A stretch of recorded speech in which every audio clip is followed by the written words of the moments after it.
hosts of the Swine Brothers show are not role models. They're not even human. They're complete monsters. The Swine Brothers show is dumb, crude, thoughtless, ugly, sexist, self-destructive, foolish, and a crime against humanity. Some of the things they do would cause a person to get hurt, expelled, arrested, possibly deported. The fact they blatantly ripped this off from another source should be an indicator of their shameless depravity. This extreme in bad taste will offend anyone with a working brain, so listener discretion is advised. If you're still here, welcome to the sewer of the internet.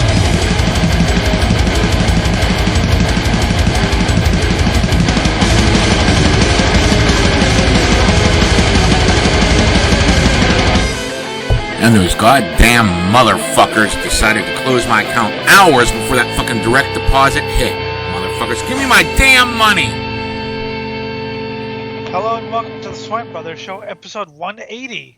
And they said it wouldn't last 5. You can email us at cosmicgodsdie@gmail.com. Facebook is still Swine Brothers.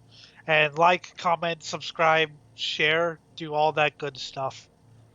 That's right, everyone always underestimates us. We don't have a Twitter right now.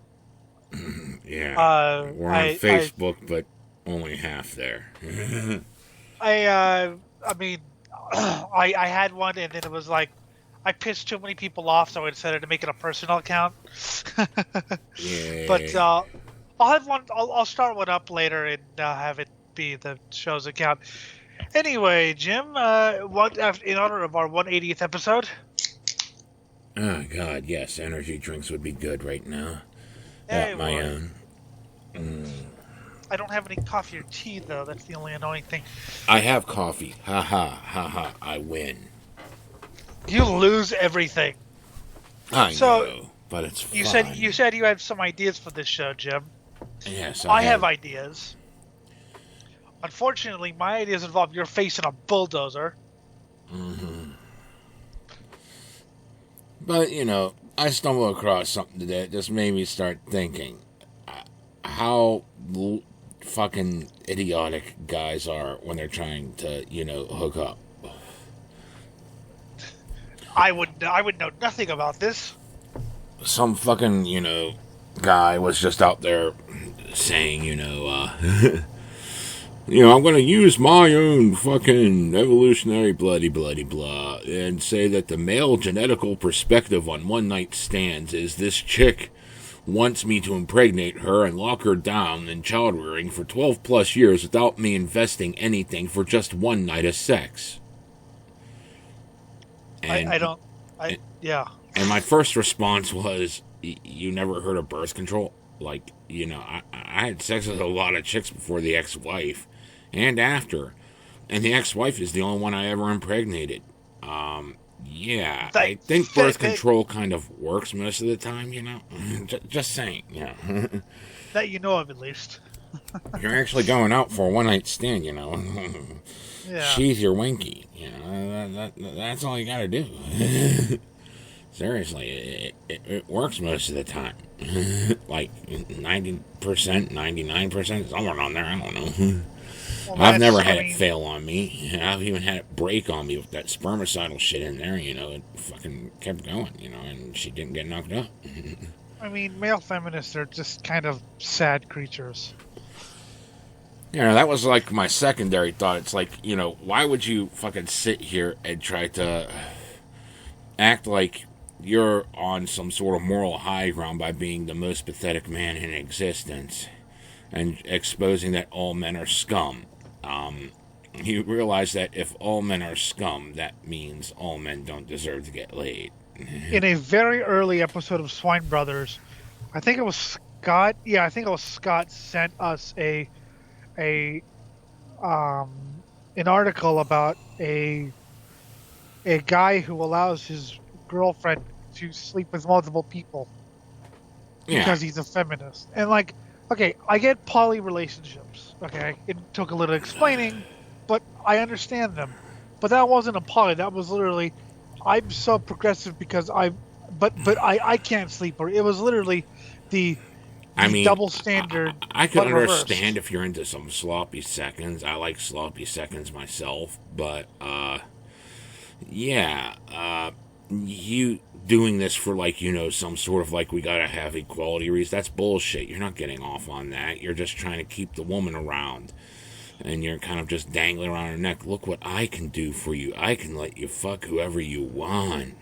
Well, it's the same thing with the double standard. So I've read 3 books on Evil Knievel over the past month. Why? Because I knew nothing about him, and he's kind of fascinating. And he was married for 38 years, but he slept around a lot. But at the same time, he was like, but if my wife has an affair, I wouldn't like it. So it's basically the opposite of that. The woman can have affairs, but the man can't. Whereas in the traditional, it's the man can have affairs, but the woman can't. Yeah, why not either A, everyone have affairs, or B, no one have affairs? But I was thinking, I mean, I could be kind of desperate sometimes, but I've never been so desperate that I've, done the male feminist thing. I'd rather become a Christian, honestly. That's I've never really been that desperate either. I mean, there was a point in time where I kind of bought into some of the bullshit, but then I quickly got out of it. And this was like right after my marriage. Well, after I'd already sold out a bit, and I was like, okay, that's where my brain is. It's going to weird, fucked up places. And and I look back, it was just a manipulation game. I didn't fucking, I wanted her to be in love with me, and I would do anything to do it. But, that was not the way to do it. Well, there was a time where I sort of called myself a sort of, feminist or whatever. But that's because I thought that was the old school, which is, women can do whatever they wanted, choices. If they want to be a housewife, they can do that. If they want to work in porn, do that. If they want to be fucking nuclear engineers, do that, If you want to be a nuclear engineer housewife, do that. Yes, nuclear engineer housewife. Build the nuke right underneath your children as you're raising them. Yes, in the living room. Oh, yeah. While you're breeding. Yes, while you're breeding. Yes. You'll have nice little radioactive mutant children. Who doesn't want mutant children? We should all want mutant children. So that's what the... And then in 2015, of course, I met you, unfortunately. Yeah, and then I showed you the rabbit hole, and yeah. To show you that not only have these people not gone away, the ones we always pointed and laughed at, but for some reason they now have the megaphone. Why did we ever give them the megaphone? Dear God, why did we ever give them the megaphone? Because we stood by and, hey, they have some interesting ideas. Oh my God, no, they're way too extreme, but it's too late now. It's not even that they're too extreme, but they're also so stupid. I mean, who the hell completely discounts the efficacy of fucking birth control? Who the hell does that? Someone who wants to virtue signal? Yeah. See, all sex leads to fucking pregnancy. Well, even back in the day, they had ways to, not have it. Granted, it was a lot less effective than what we got now, but they still shot for it, Just saying, the pull-out method's been there for, a lot longer than, written history, I'm guessing he's saying that the male mindset doesn't take into account birth control, but I've never thought that genetically. I've never thought that. I mean, I've joked about breeding and stuff, but I've never thought that someone wanted to. Yeah, let's all breed. I mean, I don't know why the hell fucking sit there and do this for chicks when you could just, do yourself, And that usually draws chicks to you. I mean, God. Just be yourself and... there are a few times I've sat here and read my fucking dating profile on this show. Just for shits and giggles. Yes. And, anyone who saw those episodes, and I've even gotten the comment back from people who have seen it, have told me it reads like there's a fucking deranged psychopath ready to fucking plunge his knife deep inside me and fucking gut me open and feast upon my intestines. That's what it reads like. It's just so... And I did it intentionally to fucking weed out the weak that I can't fucking talk to, because I'm not looking to just get my winky wet. I want someone to be with for life. That's the point that I was looking for. And, just so happens that dating sites, most of the people have been just getting my winky wet, and it's fucking sad. But at the same time, that's what happens. At least you got a fucking nibble. That's the annoying part. I think I might scared people off a little bit. Literally, the only two things that I ever got was someone asking about Satanism because they were a Christian, and someone who talked about Lovecraft, and I thought it was really interesting, but then she didn't respond back. I don't think I said the wrong thing. I think she just thought it was going nowhere. So that's, and now my account's locked, and I can't figure out how to reopen it. Who cares? So that's... I mean, my whole thing was, fucking shit. Back to the point here, I fucking have a dating profile that reads like a psychopath, and I got, plenty of dates from that specific profile. Oh, and how many times, And how many times have I told you, this girl, she liked my post insulting someone because I thought they were really pathetic. Yeah. Exactly. You just be you, and fucking chicks will come. I mean, meeting the ex-wife, okay, it wasn't ideal conditions. We were in a mental institution, for Christ's sake. I still laugh at that, by the way. Yeah. And for those of you saying, well, didn't you see her becoming an ex-wife coming? No, because I grew up in mental institutions. Anyway. That was my perspective. I grew up in mental institutions, so this was normal for me. I did not see it coming. But anyway, how we hooked up was she had a horde of guys hovering around her trying to flirt and make passes at her. I nudged my way up through the fucking, she was skinny and shit, so everyone was all over her, hot, whatever. So I nudged my way up because I kind of liked what she said in group, and I was like, hey, can I get your number later? And she's like, yeah, sure, blowing me up. I was like, okay, I'll be over there if you want to give it to me, and I walked away. And she was like, that was the thing that stuck out to me. Everyone else just kept hanging. You asked me for my number, then went off and said, if you want to find me, find me. So this is a girl that's obviously hot enough to have, a circle of about 12 guys trying to flirt with her all the time. Yes. Just drooling over her every inch. And the one who walked away saying, I'll be over there if you want to talk, is the one she went after. I'm just myself. I talk to people about what they are, and I'm not gonna. I used to try to hide. We used to just talk about the positive things, and the elephants in the room were numerous. Mm-hmm. But finally I'm like, you know what? I'm not gonna hide who. Yeah, I like it. I mean, shit. The last one, I only talked about the positives too. She said that I should give up listening to metal, even Christian metal, because metal was all satanic. And then she called me in the middle of the night crying that she really liked this one metal song, and how she was worried she was going to hell. And I was thinking, well, what song would, it, probably not Deicide, Iron Maiden, no, Pantera. Okay. Liking Pantera would... There was this guy, his name was Saul of Tarsus, and he wrote about 2/3 of the New Testament. And he sat down with all these people while they were doing their fucking weird praising pagan god shit. To him it was weird, but, he's sitting there, okay, go ahead, praise your sun god, praise your fucking, goddess of whatever, I'll just sit here, I'll even eat the meat with you, but I'm gonna sit here and fucking talk to you about my god. Of course, in a more polytheistic setting, as this was, people were like, oh, there's another god in town. Oh, and he claims to be the only true one. But, that's just sort of how the conversation went. So this is kind of normal to them. But at the same time, you sit there and you look at it, you're supposed to shun all things. He's fucking hanging out and eating meat with these guys while they're fucking doing their shit. Probably even sang a few songs, too. Just because they were cool songs, but, his main thing was, I know that this is fake, and that's why it doesn't violate my faith. I know it's fake.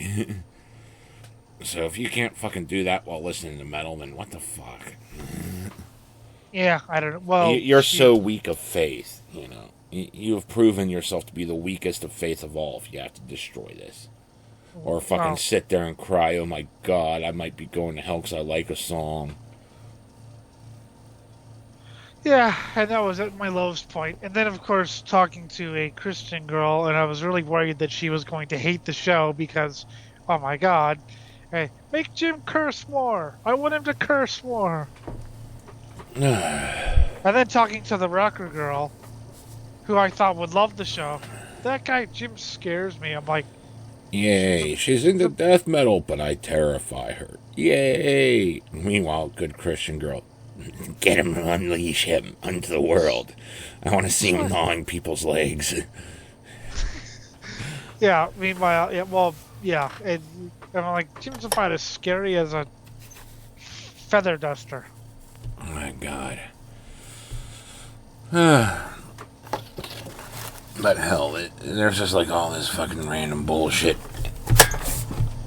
And it's like, it's not that hard to fuck. And another thing I took from this was like, you know, the whole entire. It looked like he was writing this as if chicks don't dig sex. Dude, I'm gonna. Or that they don't want sex. You know, they don't dig it or they don't want it. And it's like, dude, okay. That testosterone drop whenever you hit 40 ain't no joke. I am no longer always ready. It takes effort to make me, you know, able to do things these days. And, you know, if a girl's willing to make out and shit, then great, things will go fine. If she's not, then, yeah, it's gonna be problems. But yeah, the point here is chicks dig sex, and the proof is the fact that I went from having hundreds of hits, cause, you know, I'm fucking, you know, able, willing to go and all that all the time, so my hormones are good, to like just a slow trickle. Because, you know, I just blatantly said, you know, I'm looking for love, I'm not going to be able to do anything until we, you know, spend time. Meanwhile, I'm the young lion. Although I'm not looking for, you know, one night stands. That's incredibly boring. And that's like the worst part of it too. I kept getting fucking weird shit like that. I've never really, I think twice in my entire life I was actually looking for a one night stand. And only one of those times I actually got one. Every other time, even the ones that ended up being a one night stand, I was still trying to get a relationship out of it, because I've always been about trying to find that one I'm going to spend my life with. And, you know, sex just happens to have that huge emotional element that had always been, like, you know, with me. You know, whenever I have it, it's not like I can just sit there, say, wham, bam, thank you, ma'am. That was fun. Let's go our separate ways. I just couldn't do that because there was too much of the emotional element wrapped up in me to go, you know. Yes. So even when it wound up being a fucking one-night stand, I tried, you know, making a relationship out of it and then get slapped away. So, like, you know, all this time, you know, it's probably me looking for love in the complete wrong way or whatever. Throwing it out there way too early, which is why everything dissolves. But, you know, the main point here is the fact that I wasn't even looking for all the sex I had with all the different partners I've had. And it just turns out I had a shit ton of partners, like over 30. Well, that can be confirmed, and it's like, you know, there's some that might even go up to the 40s, considering my party years and what I can't confirm.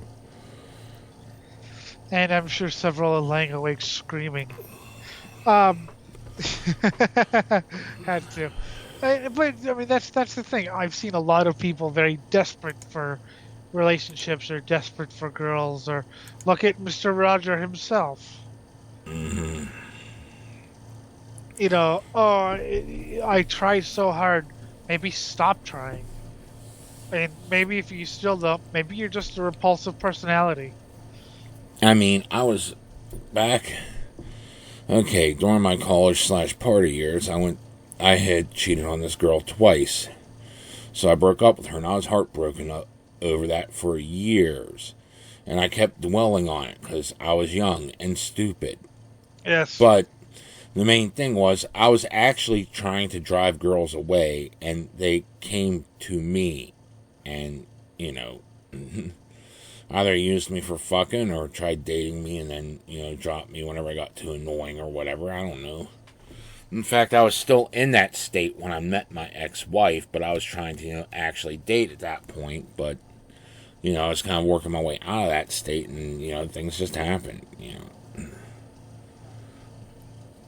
Yes.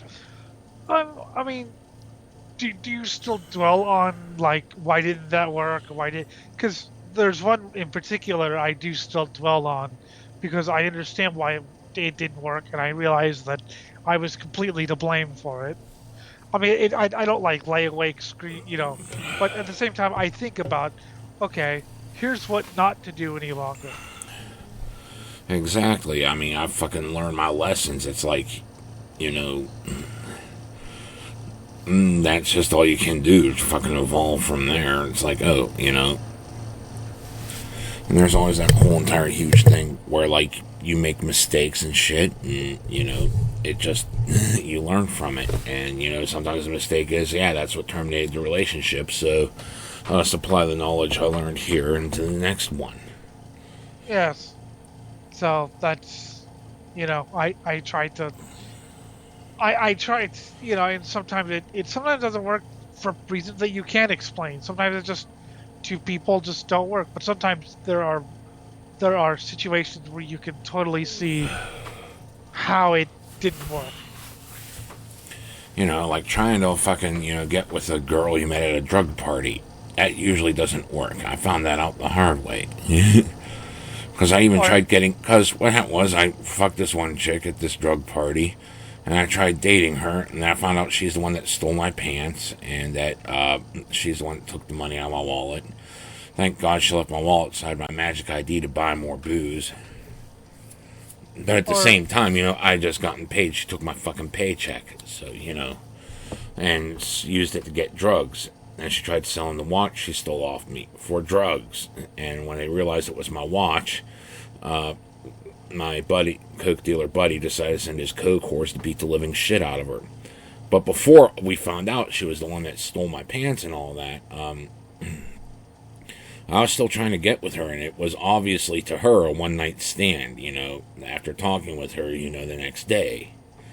And because she was all smitten with this other guy, and I was just to help her fuck to get over him. Yes. This is shit I didn't think of, because I, you know, let's be together. Oh no. Oh well. Okay, time for me to go then.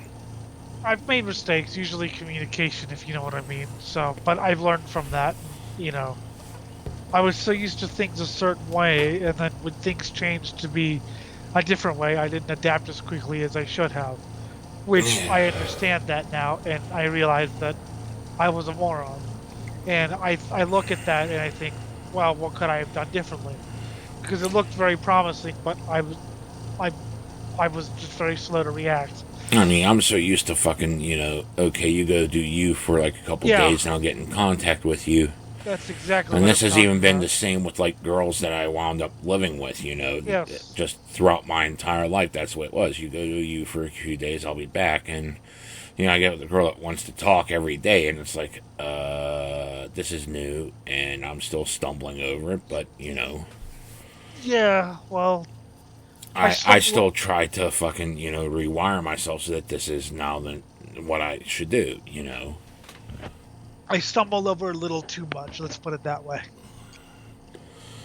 But really, I mean, I just don't get this whole entire point of like, okay, you gotta fucking constantly debase yourself and damn, you know, everything to try to get laid. It's like, dude, you realize that by damning everyone that's the same as you, you're also damning yourself.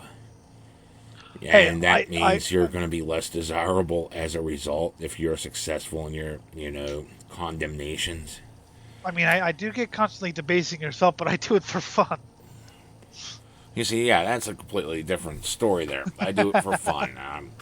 And there's a deeper element to, like, why I do it, too. Because Saul of Tarsus, once again, quoting him, Boast not of your blessings. Boast instead of your weakness.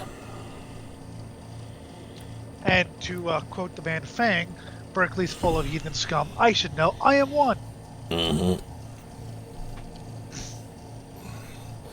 So, the whole thing is, and that's like one of those onion statements where it's like, yeah, okay, if you boast your weakness, well, first off, you sit there and say, yeah, I'm gutter slime, and I'm proud of it.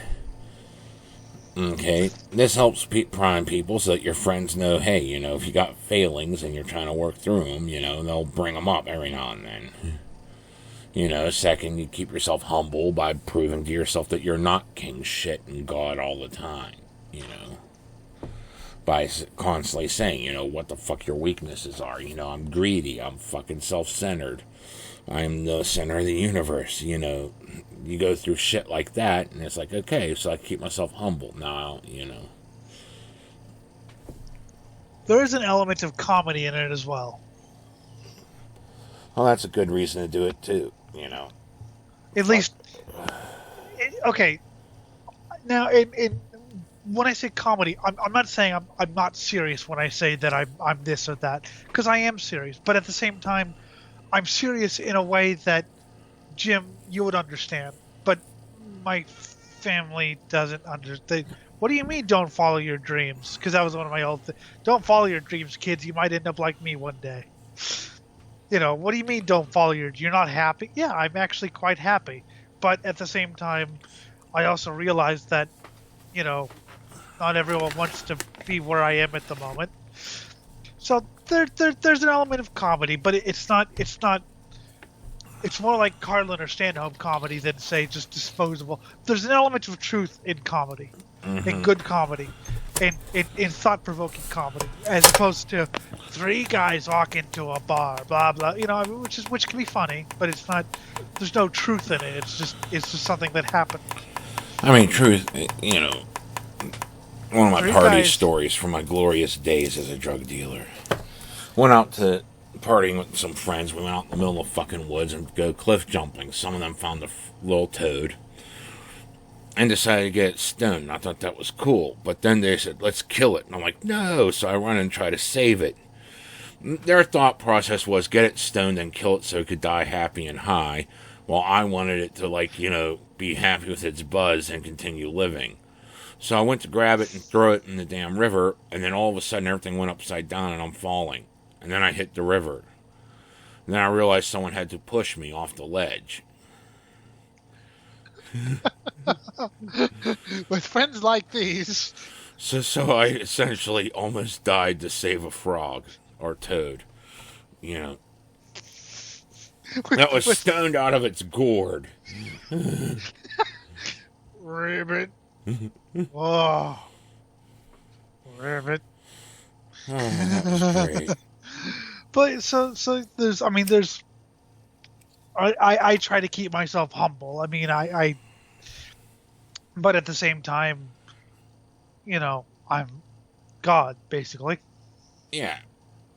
And we gotta bring ourselves down to the point where it's like, okay, well, what's the evidence I'm God? Oh, I'm crashing my mom and Ann at the moment after, one failed relationship a couple years ago, and I haven't found the right job to actually help me move out yet. And I've been looking for new work and blah, blah, blah, blah, working my ass off trying to get out. It's just things kind of sucked for a bit. And then I started to get cool. Then it sucked again. And now it's cool again. And hopefully I'm going to have it cool again soon because I got to fucking get out of the black. I'm living with my back parents into the black out of the red, Yeah, well. I'm living with my parents and I'm almost 27. Yeah, but you're blind. People should help you. You know what? They should help me. And there's a way you can help me. Go into the garage, take a drill, and drill your eyes out. Do it for Blindy. Yes. I think the oxyacetylene torch would be a better fit for, taking to your eyes. But, a drill bit works too. Can I just say really quick that part of the intro says that many of the things they say are illegal and you shouldn't do them? So Yes. maybe Yes, take that's this, why we got the intro there. maybe take this with a grain of salt. No. We're talking the Dead Sea worth of salt. Yes, I'm not actually suggesting you should go into the garage and drill your eyes out. But if you did, it would be funny. Record it so I could describe it to Blindy here. We're going to jail one of these days. I know. Let's put. Okay. I think some music would be Yes, let's do some music. perfect timing.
about obscenity, huh? Like the way you treated that hooker last night? Far fucking out, dude. You really dominated her. And just think she's about the same age as your daughter, you fucking pig. And how about your daughter? Do you still beat her? Or do you fuck her now too? Like your whole family when you take them out to McDonald's or Burger King and stuff their ugly faces full of that diarrhea. Do you know what I mean? Like, all I want to know is when are you gonna open your eyes and take a look around and realize that it's your greed and your materialism that's destroying this planet. So why don't you shut the fuck up about censorship? Because it's you I'm saying about, asshole!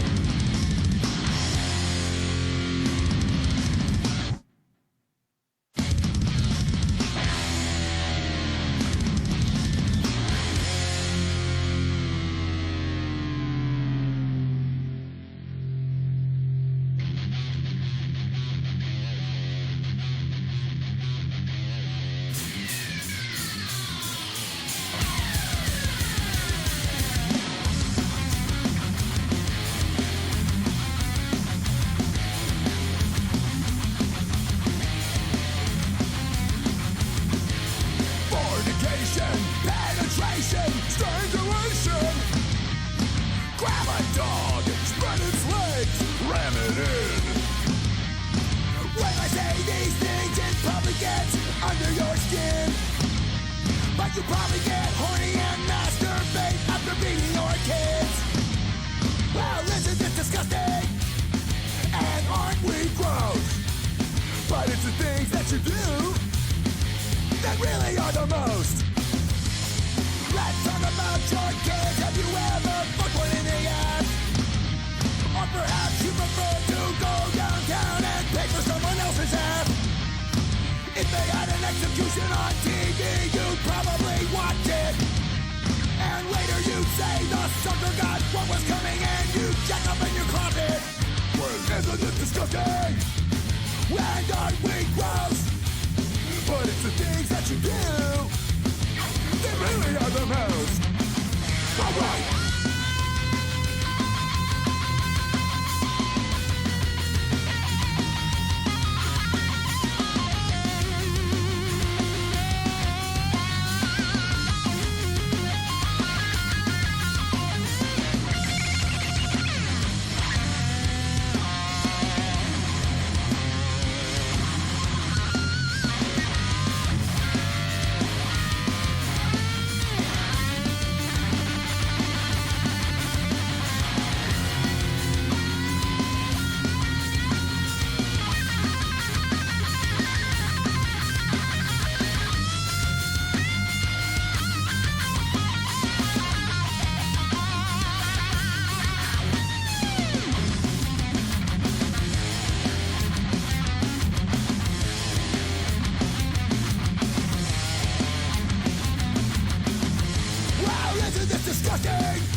Alright, that was Immersed in Insanity by Rotting Paradise off their self-titled. The first one. One-man black metal band, I believe. And the second one was Gwar with Isn't This Disgusting? That's a Dayglow Abortions cover. They wrote that in response to the obscenity trial of the Feed Us a Fetus, and Here Today, Guano Tomorrow albums. They were acquitted. So what did the Dayglows do? Well, they called their next album Two Dogs Fucking and made that song and other songs which are just as, repulsive. I'm guessing that some record executives were trembling with fear about more prosecutions. But yes, that's just a little song to the moral guardians of this world. You see, it just also puts into perspective this whole entire thing where, like, they try to ban people talking about Nazis, because we're hyper-progressive. We can't talk about Nazis, yet you act just like them. So, I guess, what you do the most What you do hurts the most. Yes. Meanwhile, And keep in mind, this was written years ago, long before this fucking culture war bullshit. 92, I think. Mm-hmm. Yes. Meanwhile, who knows what sort of horrible habits that they have. Mm-hmm. But you can't be obscene, or you can't mention the word Nazi. Oh, yeah. Because, so yes, that's a good choice. Anyways, I think that, but I think that's the last Squire song with Corey Smoot. Anyway. Yeah. Oh, God. So we've been around the block. Both of us, times. we've seen our share of booty and fucking tits and all that shit. Happy fun time. And it's not even like, oh, wow, we're fucking trying to party it up and get as much sex as possible. And you just sit there and try to make yourself better, and you struggle through things, and you figure out what the fuck's going on. And eventually you land at some things. Yeah. And the whole thing is, I got laid while I was homeless, okay?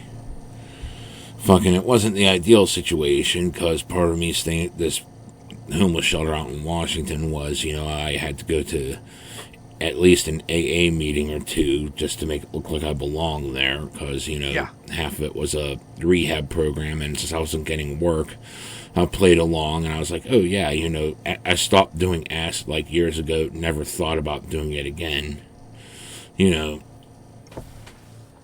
all this shit. So, why not, just play off that, so that way they think I belong long enough so I could find myself a job. Yep. And while I was at one of these AA meetings, girls like to fucking work on their 13th step.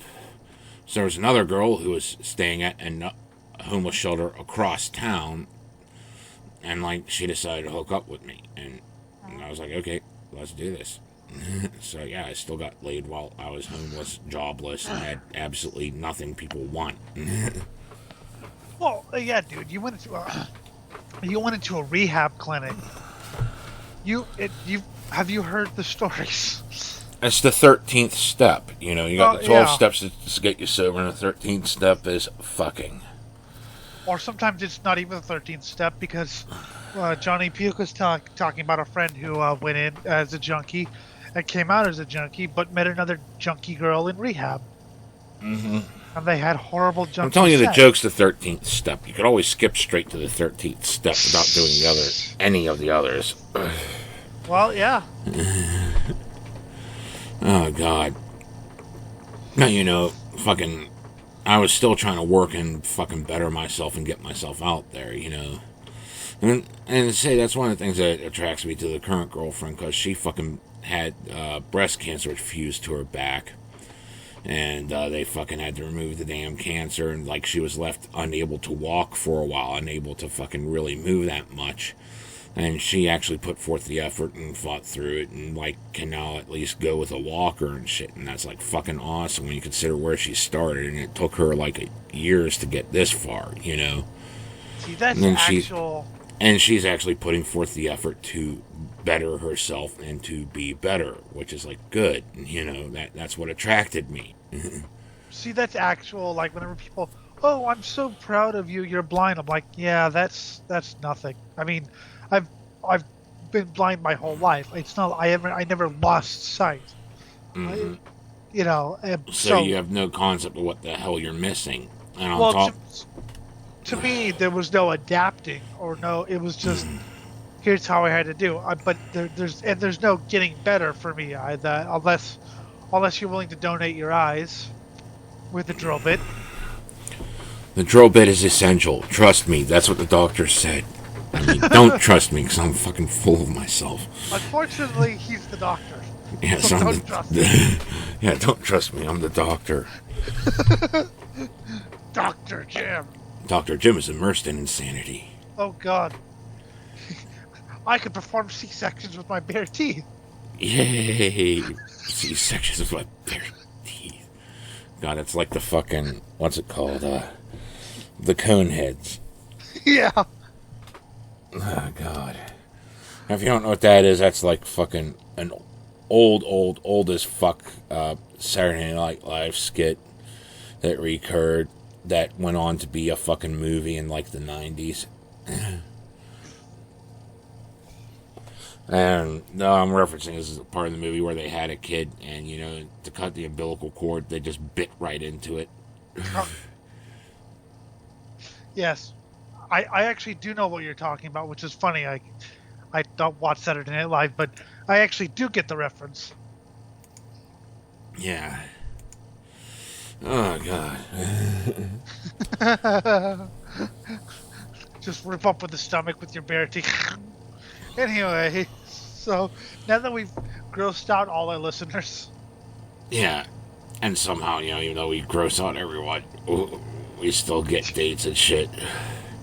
Like I said, the main thing is, I try to fucking find the one, and, it kept not being the one. Even the ex-wife ended up not being the one.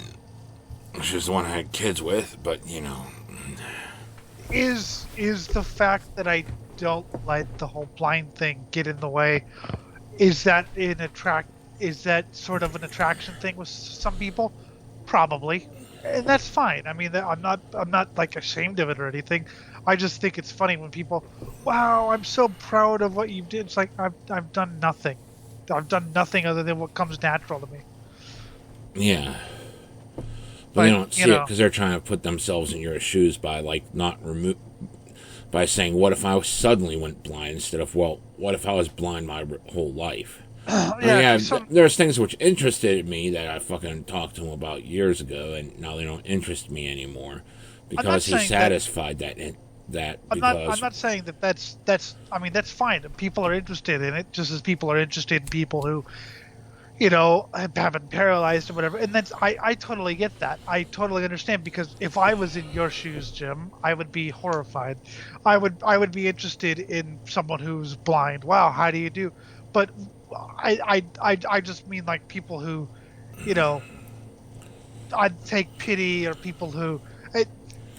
I fucking hate the pity thing. God, it's like, oh my God, you've been homeless, and while you were homeless, you even lost rights to your own kids. How sad! I fucking hate that bullshit. I understand even being amazed, because to them, sight is such a like, wow, how would I even? So I guess I get it. It's just it's always felt strange to me when there are people who have much worse things than mine, and Yeah. But I'm not gonna be well, don't be. I'm not gonna tell you what to do. If you're amazed by something I do, then that's fine with me. I'm not gonna stop being amazed. God damn it. And then, there's things which actually inspire things, and good. You found inspiration to do something better for yourself. That's good. I mean, fuck. I was getting this shit kicked out of me in high school, pounding around and shit. My friends saw this, and they were inspired to be like me, and I went off to college. So kids that were ready to fucking drop out of high school because fuck this shit, I'm getting bullied, were like, oh yeah, I'll stick through it, tough it out like he is, because he's shrugging off like it's nothing. And like, I'll go to college, and these people, even though I was lost in a fit of like complete selfishness, and they didn't understand what the fuck was going through my mind while all this was going on, they found, and it was actually quite pitiful on my end when you think about it, they found inspiration in what I was doing and what they were seeing and how they interpreted it to actually go off and better themselves. I did too, because when I met you, I was like, good God, I hope I don't end up like that. No, I'm kidding. No, that's a great thing. I mean, if I've inspired anyone to do something, then that's awesome. I probably only inspired them to take very, very, very long showers, but yeah, well, taking a shower is a good thing, considering dating sites are even asking, do you perform self-care? And I found out that means, do you take a bath? Do you brush your hair? It's like, really? Yeah. That's the society we live in, where people don't even take baths anymore. No, I know what self-care is. I know what self-care is, because the hard times makes fun of it quite a bit. The self-care means cutting toxic people out of your life, or I'm only going to be in situations that are good for my mental health, because everyone has mental health problems. What are they putting in water? Because when I was growing up, why does everyone have mental health problems these days? Because I had to snort 16 lines of Ritalin. I see. I know I'm going to get shit for this. Okay, and no offense to anyone with mental health problems, but just everyone seems to have one these days. I need to do what's right for my mental health. My mental health. My mental health. My mental health. When I was growing up, nobody talked about their mental health. You were either sane or insane. I mean, I talked about mine, but I grew up in a mental institution, so, that was kind of like normal for me. Because, group therapy, you're always talking about how fucking psychotic you are and what delusions you had this day and all this fun shit. So that's what self-care is today. I'm going to cut people out of my life for the sake of my mental health. And that usually means anyone who wants something of me is out of my life because they're toxic. Toxic. Yeah, they actually asked me to do something. Even if even though I wanted to do it anyway, they asked me to do it, so now I have to cut them out. Or they said something about me that I didn't like. Or the weirdest one was someone who couldn't enjoy Christmas because early on Christmas Day, someone wrote them a mean email or a mean Facebook message. So that ruined their whole day. Oh, it ruined my whole day because someone wrote me a mean Facebook message. Dear God. And they were even saying that they couldn't sleep.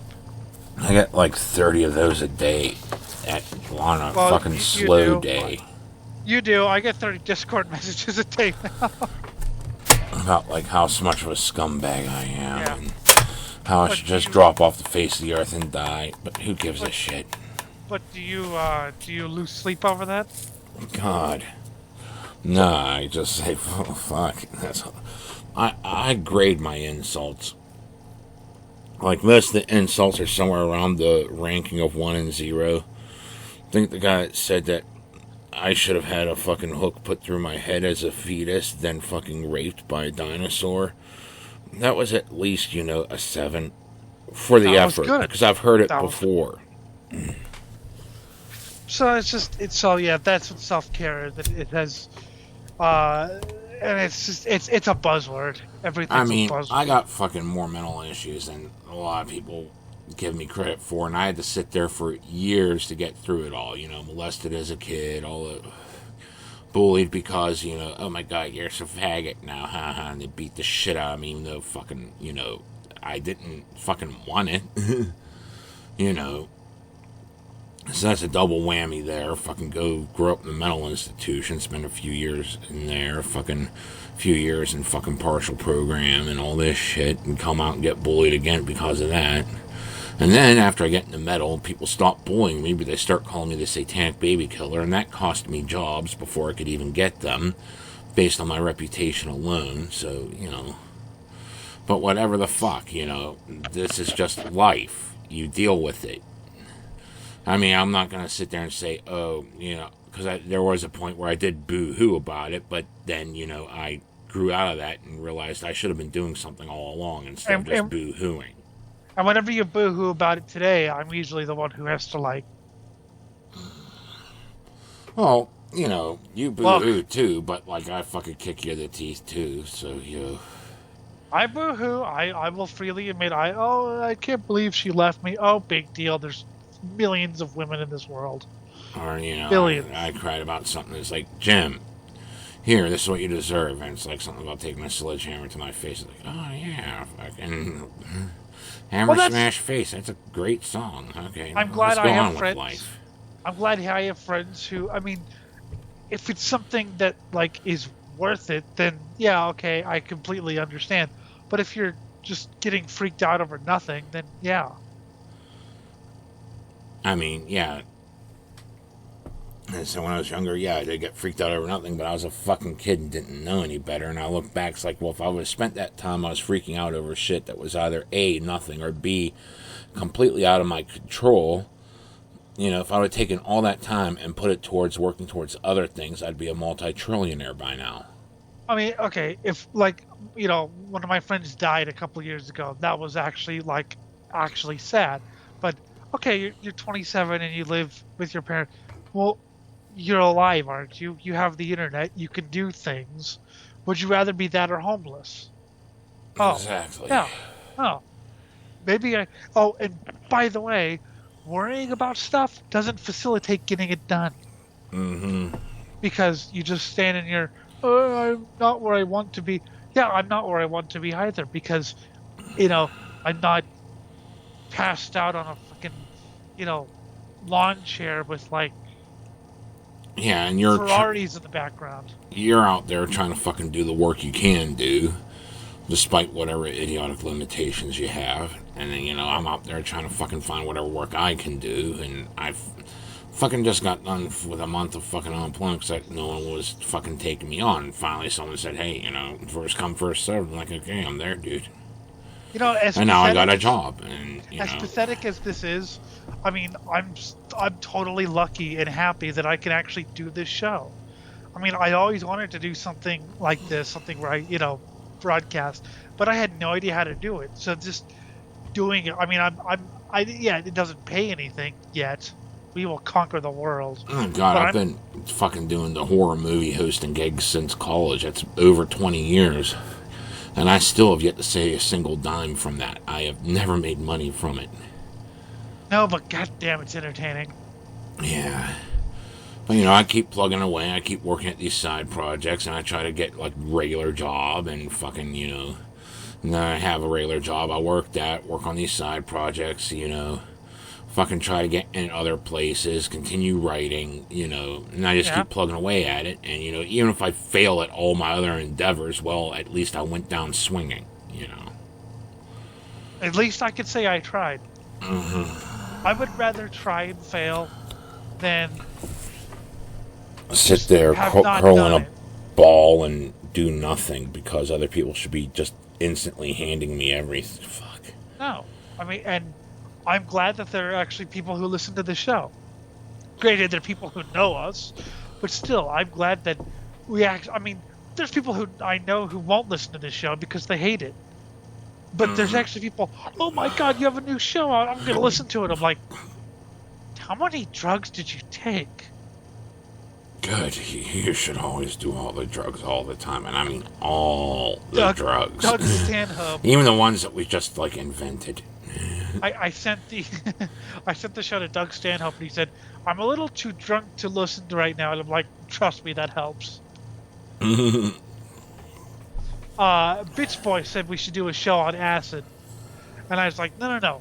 A show with us on acid? Terrible idea. A show where you do acid, watch, probably improve it. That would probably improve the quality a lot, because then you're hearing the things that we didn't say, and we don't know what we don't say, so... When did Elliot just admit he was a three-headed monster from Mars? Yeah, really. And did I say that in real life, or was that just the acid talk? Exactly. I don't remember.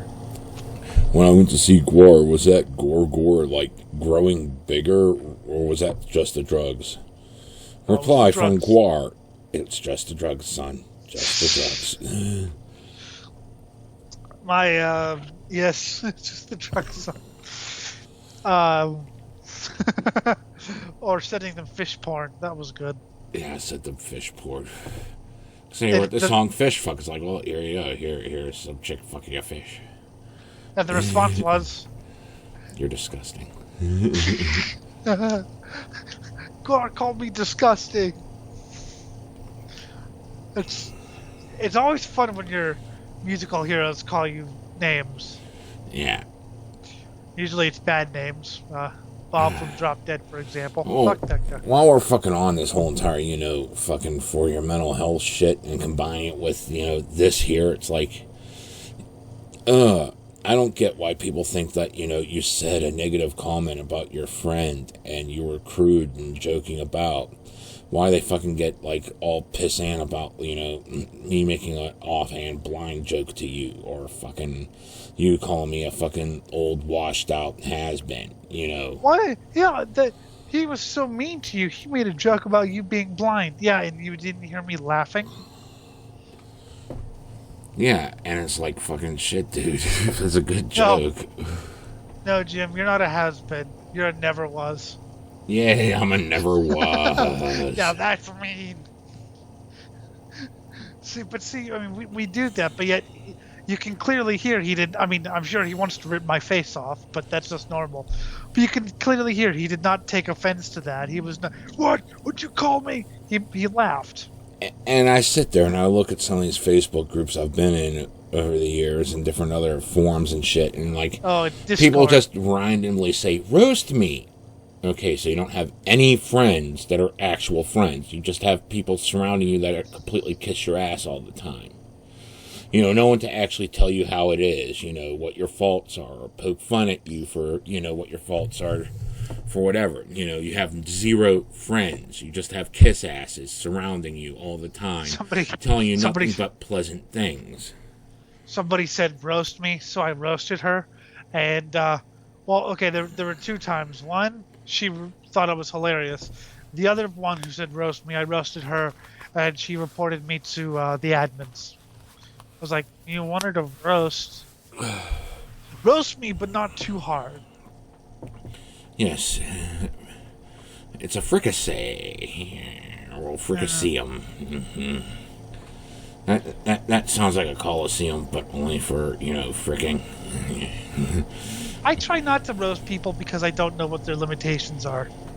Like, I roast friends because I know how much they can take.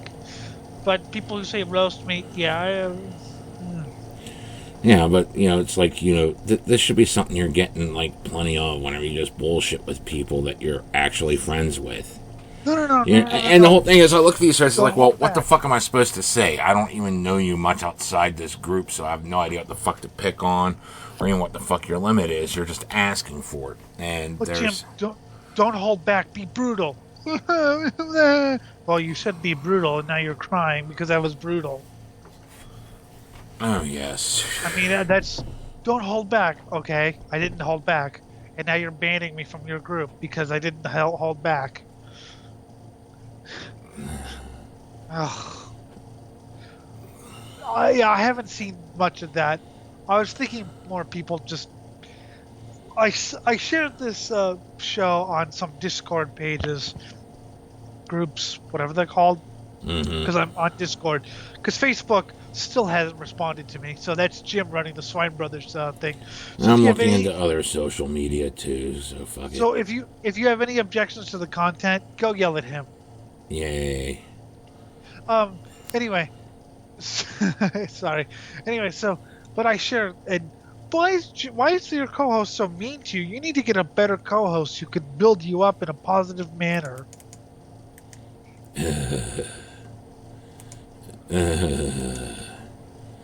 Okay. Okay. Now, you see, I could tell when he's having a low day and he needs built up. And I do that. But whenever we're having fun and we're having a good day, why not? It's fun to poke fun at each other. It actually shows, oh, wow, these guys know about each other. They know which buttons to press for fun and giggles. Yeah. I mean, hell, oh, God, I almost said the story you told me not to say. That was a good story. It was fucking depraved, yet hilarious. It ranks up there with some of my best things. Yes. Like, how the one dude at my acid parties learned not to drink the fucking apple juice. Okay, for those of you that are just tuning in, this is your first Swine Brothers episode. My father had a house worse than a hoarder. Okay, he wasn't even trying to hoard. He just didn't clean up after himself.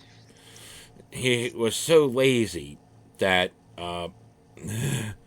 fucking shit. Even before he lost the ability to go up and down the stairs, he decided to piss and shit in buckets and bottles. So like GG So in Allen. order to walk your way from the downstairs up 2 flights of stairs to my party attic to get your unlimited source of drugs, you had to pass the filthy old bastard. And the filthy old bastard, his version of bathing was to coat himself in hand sanitizer, because that was a new thing that was out, and he thought that substituted bathing. And he would burn like incense, so you got this weird congealed smell of hand sanitizer and like fucking rosemary or whatever. It was like, oh my god, it just congealed with the automatic smell of the filth surrounding him into this pungent stench that would make any sane person vomit. This is what you had to walk past to get to the party attic where you could do unlimited booze and drugs. So if you pass that, so the apple juice story. And the apple juice was, the guy was tripping his balls off. He had just got done smoking a bog outside on my back porch. And decided to come in, and he was thirsty, and he saw a jar of apple juice. Now, we had warned people never to drink anything downstairs. No. But he was thirsty, so he grabbed it, took a swig, and fucking spit. Oh my god, that's piss! We warned you. My father pissed in bottles, shit in buckets. In fact, if you party at my house, every night you'd hear boom, boom, boom, someone pounding on the wall, followed by the sound of, Jimmy, empty my shit bucket. So you knew that whatever was going on downstairs, you wanted no part of. And, you know, once in a while, some of my friends, I'd feed them free drugs to just go down and empty a shit bucket for me because I was tired of it. And yes, I know the story you were talking about. It is very disgusting. Well, you know, another disgusting thing that my father did, because I told you about his method of bathing, which wasn't bathing. His method of He wouldn't even clean. wash his hands before he fucking prepped food, so, like, he'd try to feed people. And, you know, people would grab handfuls of fucking, his, what he took was like this, ranch type, you know, dry stuff. The dry ranch dressing, you know, that you're supposed to mix, but instead of mixing, you put it on crackers with some other flavorings. And, you know, they take handfuls of it, not realizing that the hands that made those, barehanded, without, like, mixing it, were probably, like, you know, jerking them off, like, 3 seconds before he started making it, you know. Because my father was a fucking porn maggot. This reminds me of the G.G. Allen biography I just read. But, you know, there was the point in time where, like, he had made deep-fried grilled cheese, because he had a deep fryer that he never cleaned. And decided to, you know, try different things. So, and, like, whenever he made them, like, there was a point where, like, yeah, it would be edible. But before that point, he wouldn't even wait for it to totally heat up. So it would actually cook. So the bread actually soaked in this grease. And don't even ask me how he deep fried grilled cheese. I don't know what mechanism he used. I know there would have to be a trick to it, but he did it. And it's like, so you got the first batch where it soaked up all the grease because it wasn't hot enough to start cooking it instantly. And then it cooked over it. And the fucking useless piece of shit, the self-proclaimed useless piece of shit, ate one. And that was the night where he sat there rolling down saying, I'm dying. Now, he had been tripping for a long time. Okay. And we thought that he was poisoned, and we were trying to debate whether it was worth it to take him to the hospital and risk going to prison or to let him die on the floor.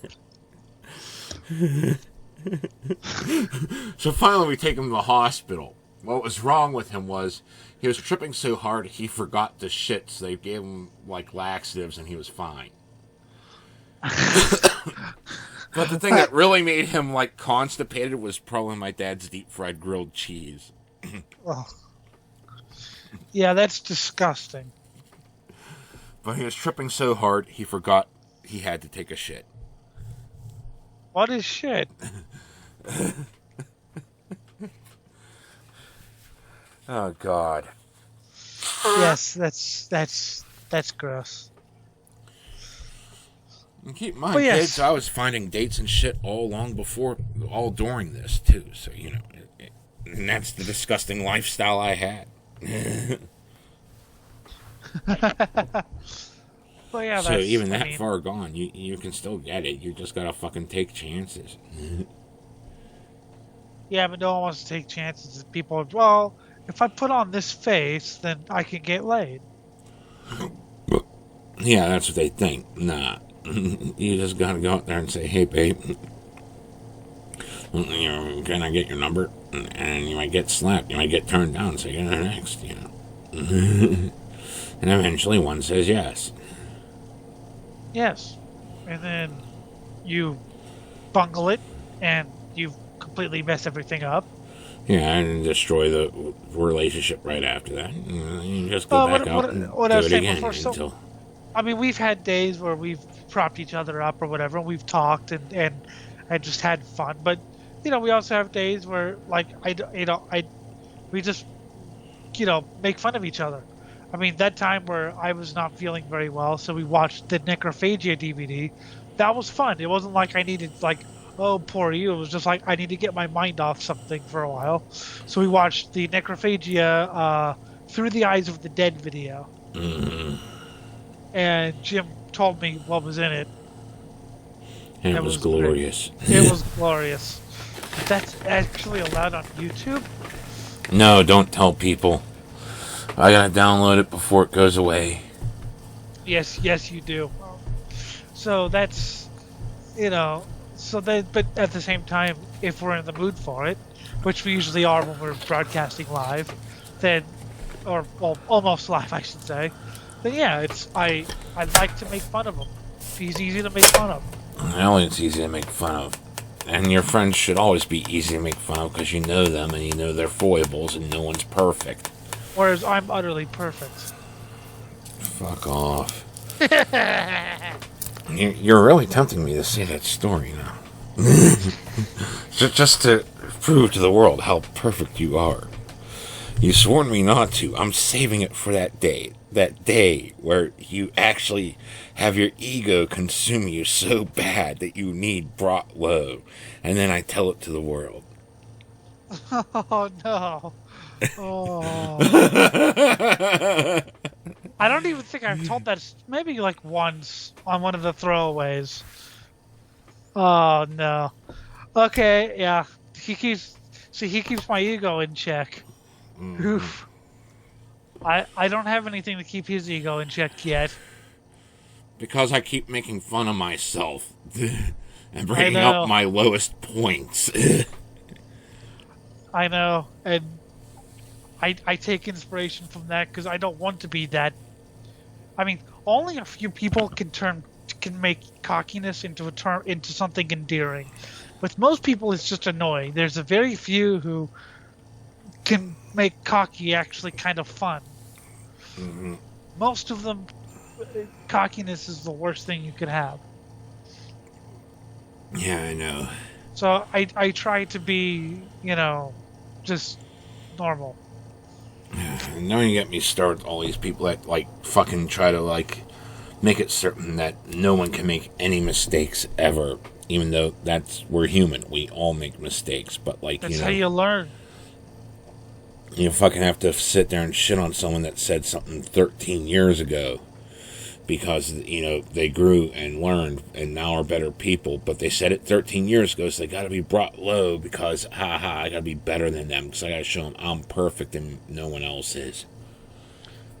And then someone finds something that they said, and then so it's just a fucking... That's what polite society is. It's descended from nobility, and it's just all fucking bunch of fucking backstabbing social climbers that fucking don't give a fuck as long as they look better than the other guys. Unfortunately, polite society is where all the good jobs are. Yeah. Oh, like I said, descended from nobility, so, the concept's descended from nobility, so, obviously money was involved, and power and land and all that. But if you do want to get in, if you do, have that, at least try to remember who you are. Mm-hmm. So it's good when we do a bit of self-deprecating humor. And let people know that, yes, you are a horrible failure that somehow succeeded. But that's the thing. People don't understand self-deprecating humor because people, oh, you shouldn't say that about yourself. You need to be positive. And I've had that said to me since, like, first grade. Oh, God, really? Literally from first grade. I fucking hate hearing that, too. It's like, why are you being so mean with yourself? I'm not. I'm having fun. I'm enjoying life. I call myself a scumbag. Big deal. And part of that's true, In fact, all of it is. I describe myself as a mess. Because I am a mess. But am I sad about being a mess? No. Being a mess is fun. No, you're defaming yourself. Why would you defame yourself? Because it's fun. And because it's partially true, if not entirely true, and it's something you're trying to work on, or maybe you're not, Maybe it's one of those things you said, yeah, it's fucked up, but it's arbitrary. And I really don't get this, you can't be successful if you don't have this 100% fucking positive attitude all the time. It's like, what about Stanhope? I mean, his whole shtick is, I'm bitter, drunk, and broken. Mm-hmm. What about Guar? Have you heard a Dave Brockie interview? Granted, he's dead, but have you heard a Dave Brockie interview where, like, 99% of the time, if he's not noticed, he's talking about how beat up and broken he is? Yeah. I'm all bitter and broken. You guys are young and having all the fun. Mm-hmm. So that's, Hell, I sit here and say I'm bitter and broken to you, who's young and able to have the fun. I'm bitter and broken. Fuck, I didn't realize I wasn't the baby anymore until I started talking to people in Discord who were younger than me, and I'm like, what's going on here? That's what I'm saying. Hang out with a bunch of, older people, they make you feel like you're the baby because you are to them. And then you find the people that are younger than you, it's like, dear God, what? Jim, I went through that phase too. Jim, you know the stories. How long have I been hanging around with older people? God, since high school. Yeah. And so I've always been that young kid, the young puppy sort of snapping at everyone's heels. And I still am to a certain extent, but it's just funny that people are now younger than me. I'm like, but at the same time, I still relate more to the older. I'm still, in some ways... I mean, you're a fucking full-grown adult, and I still do things like try to teach you things like you're a kid, because to me, you are. And there's things you haven't learned yet, because, yeah, you've learned a lot, but there's certain ways you haven't hit life against the wall to figure out yet. And they're growing fewer and fewer. You're getting better, but, And I treat you like a kid because your intelligence is that of a child. I wish I had the same intellect I had as a kid. That was fucking genius. And that's why you don't do drugs, kids. I mean, sure, they're fun as hell. And, go ahead and do them. But at the same time, there's a price you pay years later. And now I'm fucking dumb. Yes, he says he was a genius. I think it was a typo, but he says he was a genius. See? We're relentless. Mm-hmm. I will not let him have his moment, because why would I? It's so much fun. It's so much fun. Let's have some theme songs for life. Okay.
last one was Darkened with Of Unsound Mind. God, that's good metal. Darkened is a great band. They released one of the best albums last year, and I believe an EP the year before. Seriously good. And what was the one before that? That was Hellhammer with Triumph of Death album. It was called Blood Insanity. Blood Insanity, which was also released as a single not too long back. I was like, I heard because I'll be honest, I didn't know what that was going to be. And I heard the bass intro. I was like, I know this song. Hellhammer. That's good choices. I was just thinking during the little musical interlude. You know, we talk about how much we rag on each other. And we can disagree and get pissed at each other. Mm-hmm. Jim left the show one memorable. Well, I don't remember it, but yeah, I don't remember it because you kept bragging about the same thing where broken records. Like, just shut up and move on. Make your next point. I was extremely, extremely tired, and I had just woken up, and I don't know if we were scheduled to do a show or if that was just our idea, but I had just woken up after 3 hours of sleep, so I was dead. And I was trying to make a point all articulate and I just kept on repeating it. And I woke up the next day and I was like, wait, I have this vague memory of Jim being pissed at me. Yeah, I left for 5 minutes, said motherfucker a few times, and then came back. It's like, look, you motherfucker, quit repeating yourself. And literally the next day I was like, why do I have this memory? And then I listened to it, I was like, oh my god. Yeah. But we get into disagreements, we get into fights, just like everyone does. You get two humans in a room, you're gonna have a fight eventually. But it's what you do afterwards. It's like, well, we're not kissing and making up. I'm just gonna call him a fucking filthy degenerate, and he's gonna like it. Ugh. I'll stab you and make up. There we go. As you're lying on the floor bleeding to death. Isn't that better? I forgive you, Jim. I feel better already. Please. I think the internal organs are supposed to be on the inside, not out. Well, yeah, there's sometimes we're like, Jim, you're being stupid, or I don't know what you want, but yeah, we get through it, and then we laugh about it 10 minutes later, hey, remember when I was pissed at you 10 minutes ago? That was really stupid, wasn't it? Yeah, you're gonna get into fights and shit, and it's not bullying, it's just, fucking the way things are, because you're gonna have a disagreement of some sort, or something's gonna annoy you, and you're gonna give vent, or you're gonna be pissed about it, and eventually you just get over it, and it's like, fuck. Letting it skyrocket, or just... The one thing I remember was, we were talking about a priest who was saying something, and you were making a drug joke, and I was saying that, no, he's serious, and you got pissed because you thought I was you thought that I was trying to ruin your joke, whereas I was actually saying, I know this because I was in the atheist community. There are people who honestly do not believe these people believe what they say. So I was actually just trying to say, no, these people are serious. But you thought I was trying to ruin your joke. No, the whole thing is it did kind of ruin the joke, because it's yeah, okay, I understand that there are people that don't understand. Yes, people are this stupid. I've worked as a flagger. I've seen the depths of human stupidity, and I know that there is no bottom.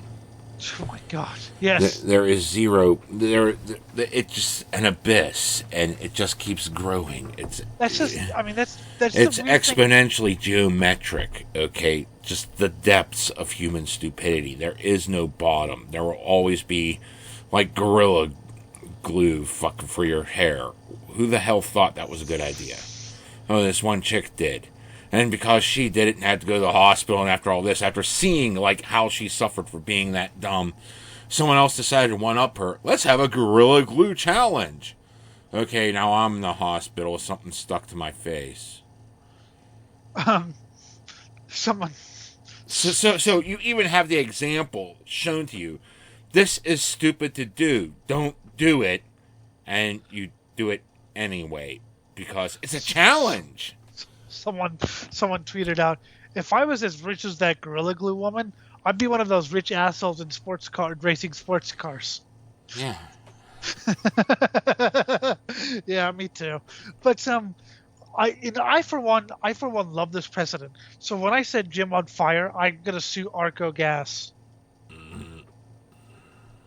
But okay, but see, the atheist community is very strange because you have people who honestly don't believe that people believe, like this Christian guy. He's just saying this, right? He doesn't actually believe that, like, the Earth is flat and 6,000 years old. He's just saying this. No, he believes that the Earth is 6,000 years old and flat. God, the flat Earth community in and of itself. I mean, it's even got a few atheists floating about it. And like, okay, you think the Earth is flat, even though there is all this evidence saying no. You know. Yep. Oh yeah, there's infinite resources once you get past Antarctica, so communism works. Hey, communism works for the, Party. Yeah. Just the party, no one else. Yeah, but no. So you have people. I mean, I had one guy who could not believe that people could believe that, like, dinosaurs were a myth. Oh God, yeah. I mean, it's idiotic, but you know that mass extinction event that gave us fossil fuel. Yeah. But there are people who actually believe that Trump is the rightful president and that it will all change in, like, March 4th or something. Oh wow, really? Yes. God, no, it's not going to change. I mean, was he robbed of an election? That's a different story. But, like, to say things didn't play out the way they are playing out physically in front of us, there's 100% empirical evidence. Yeah. The interesting one, and I don't have it because it's LA Times, so it was probably behind a paywall. Fuck paywalls. Was the one that we're talking about, the QAnon supporters who, now that Trump lost the election, are getting out of QAnon, but they were so far into it, they're actually going to therapy sessions. I have a hard time, like, I mean, I grasped that everything I knew was a lie a long time ago. God. But Just, yeah, therapy sessions. Because you get, like, fucking people buying into everything. I mean, and they just fly off the rails in opposition, and it's always been like this. We just see more of it now there's an internet, but it's always been like this, and usually the fringes we pointed and laughed at, but, like, See, I've always been a very confrontational, not confrontational as in, like, if you spill my drink, I'm going to flatten you, but confrontational person as in, if I see something stupid, I want to poke at it. I don't just want to poke at it. I want to go all in and just ram it in hard. I sort of like a Big Black or maybe a Gigi Allen or Dayglow Abortions thing. I like confrontation. I like to show people the ugly side of everything. So all this is just, feeding my stuff. I've always been that type of person. I've always been the type of person who, here. Attack, and when in doubt, attack again. Yes, I said that. You're like, I said that. I was like, yeah, I said it too. Well, fuck you. You can't steal all my material, even though you do all the time, and I steal yours, so it doesn't even fucking matter. I stole your material that I came up with before I heard you said it, even though you said it 20 years before I said it. Yeah. It's... I need drugs. It's like I wanted to be Guar before I knew there was a Guar and what Guar did, and then after I saw Guar, I was like, well, they stole my idea probably before I even had it, so let's make it even worse. Well, yeah, there was a show that does something, and I was like, you stole my idea long before I ever knew you existed. And before I ever had the idea. Oh yeah, no, I know the feeling quite well. Yeah. It sucks. It's fun. It's what makes life interesting, because then you find out people thought like you years ago. Yes, but now you have to go create another idea, then realize it's stolen from someone else. Yay. Bing But bong. yes, figuring out. I mean, so yeah, this is just fuel for the fire, and of course, you know, people don't like that I'm confrontational and respond accordingly. As you know, you've seen the highlights. I've seen the highlights. You have. And then there's me that just sits there and says, "See, people are dumb. Do you want to know how dumb?" Okay, one day at work, when I was still a flagger, I was sitting there running a road closed. I let traffic in and out that had to go into the parking spot, but, that was it. Well, one guy was coming out of the parking garage, and so I moved up to move the cone, and he saw me trying to move the cone to let him out. But he decided that no, he couldn't wait, so he turned around, went up to where the road was being ripped open the whole way across. There's no way to get past. There's a giant hole in the fucking earth in front of him with a giant fucking piece of fucking construction equipment ripping it open, and he's honking at them to move, to get out of his way so he can get out that way, instead of waiting 2 more seconds for me to move a damn cone to let him out the way that would have been easy for him to get out. It's really sad that you can't just let them go through, because I'm telling you, a few ripped up cars and dead people, and then you post a video on billboards or whatever. This is what happens. And you don't listen to the flagger. Yeah, I mean, you're ripped in half by fucking 6-foot tall concrete saw. Unfortunately, legality or whatever that is won't let you. Human decency. When have we ever had that? You think I'm joking here? I'm saying if we just let a couple, that was another thought I had, about dark humor. It's like the oldest humor we have. Guy does something stupid and fucking gets mauled to death by an animal, while we're still living in caves, and people laughed at it because he did something stupid and deserved what he got, Fucking the Bible. There was that thing where the prophet, I think it was in Kings. I might be wrong. Oh, Kings is great for. But the prophet walked out, and some kid made fun of him, and was mauled by a lion. Go up, bald head. No. So 42. So a prophet was going up a hill, and 42 children were making fun of his bald head. So the prophet prayed to God, and God sent 2 she-bears to maul the children to death. To which I say, 42 kids were dumb enough to not pay attention to their surroundings in bear country. Well, even if it wasn't bear country and bears just came out of nowhere, it's 2 bears. You'd think one would get away. Yeah. But that's my favorite Bible passage because I think it's hilarious. Or, dark humor's fun. I mean, so, dark humor's right there in the Bible. Oh, yeah. You're eaten by bears for, making fun of this guy instead of, it's bear country. Watch out. His bald head. You made fun of a bald... It was worth dying to make fun of his bald head. How dare you make fun of my...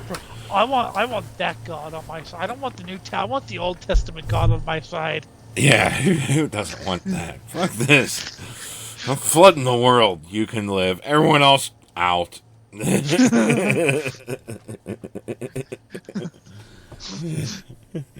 Yes, that's the one I want on my side. That's what I love about the Old Testament God. He's so fucking irrational.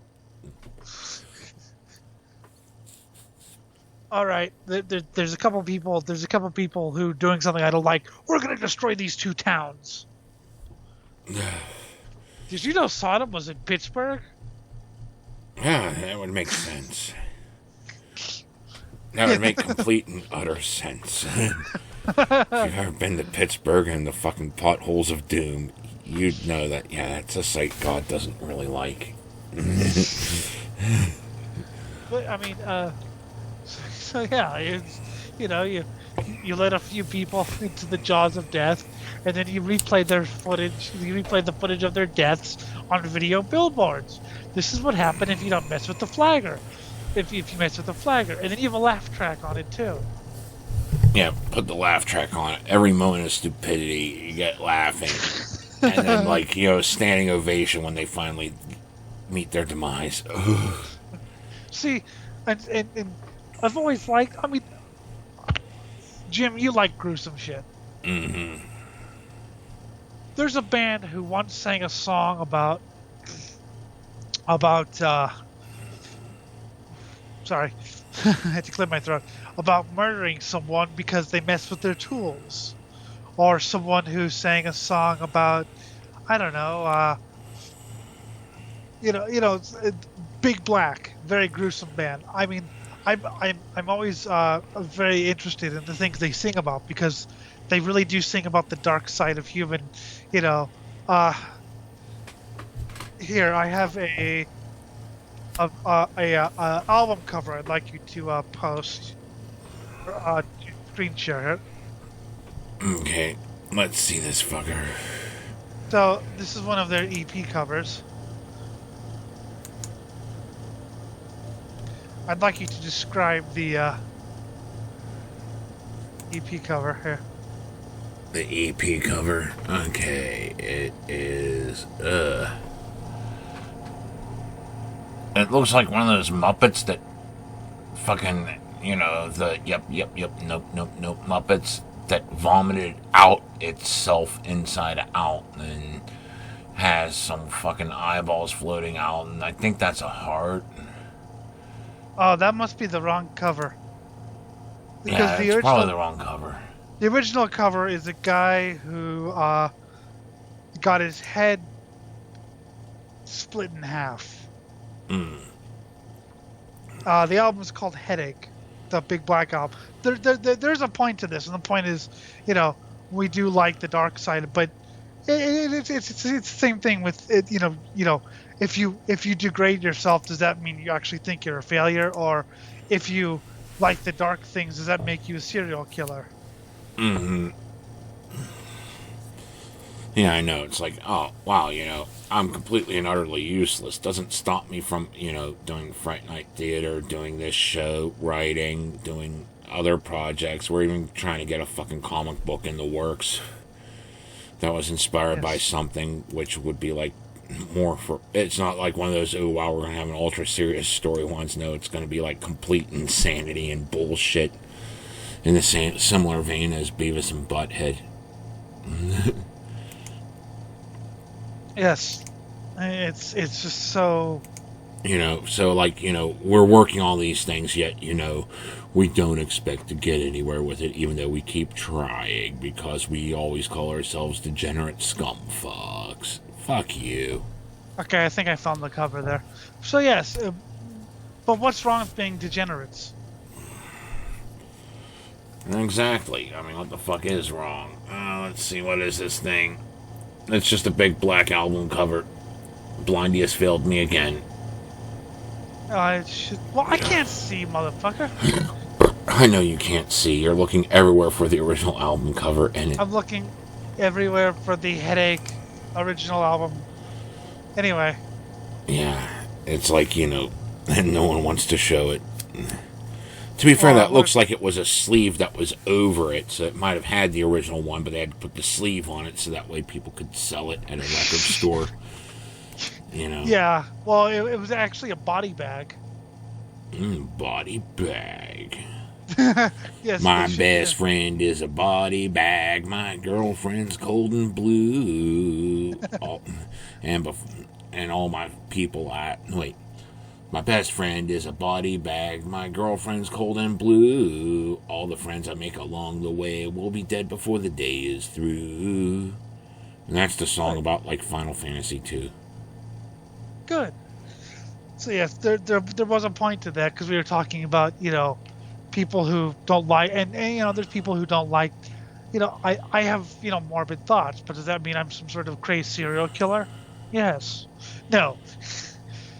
You know, I love morbid. I mean, that's one of the few things I wish I could see. I wish I could see most of the brutal stuff that's there. Yeah, but at the same time, you don't sit there and, like, cry every day over it. Like, oh my god, it's such a hindrance. No, so I just read, you know, lyrics.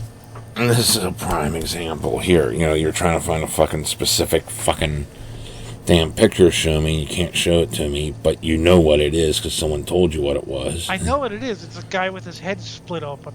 Now, whether that's like a shotgun or something, it's brutal. It's completely brutal. But I can't see it because that was a very limited release, and then they did the one which is interesting in itself. But yeah, the original was disturbing. Or there's that Pissgrave album that I think we shared way back, where the guy got hit by a truck. Mm-hmm. So, but and you know, this all goes to dark humor. You know, people dying can be funny, and it will just strike you as such. And you could be a perfectly well-adjusted, normal human being who's compassionate, and like something happens that's like human tragedy, and you could still laugh. I mean, because it's like our oldest mode of humor. I mean, not all deaths are funny, obviously. Mm-hmm. But and sometimes you even laugh at the circumstances of one where you feel like, you know, personally attached to it, and you actually feel bad that you laughed, but like, you know, that was your initial reaction, you know. Yeah. But, you know, and it's not like a nervous laugh, it's a natural laugh. You found something about funny, even though, like, yeah, the tragedy sucks. But a guy doing dirt bike tricks, and he hit a like wire, I think it was, like a wire fence, and it basically decapitated him, and he and the bike rode up like, and then his head went. I mean, that's hilarious. Yeah, it's hilarious, and you know, it sucks if you like the driver, or like you were the driver, especially. If you knew him or something. But come on, you know, I want my death to be laughed at by some people. You know, I'm certain it'll be something stupid. I apologize to everyone that I failed you in the headache search. Yes, you have failed us. You have failed us miserably. Yeah, well, you know what? At least I'm not completely, you know, washed out. Mm-hmm. See, but God. And, you know, the whole thing is, everything is fucking bullying today. It's like, God, really? Like, you know, us hanging out and doing shit is like, you know, and us like throwing quips at each other. That's bullying. That's a form of bullying. And like, you know, it's Stockholm syndrome that we keep coming back for more and blah, blah, blah. It's like, do you have any idea how friendships have fucking been rigged since, you know, the dawn of man? Well, no, because it should be all about propping everyone up. You can do it. You're the best. You're so smart. No, I'm not. Have you seen some of the stupid things I've done in my life? Whereas I'm laughing at the fact that I couldn't find the album cover, and I'm laughing at the fact that you're making fun of me for it. We're going to find that. That's going to be the thumbnail, God damn it. I don't know if YouTube will let us. If it's actually someone blowing their head off, you know. Well, it's just the saying. aftermath of it. Yeah, they usually frown upon that.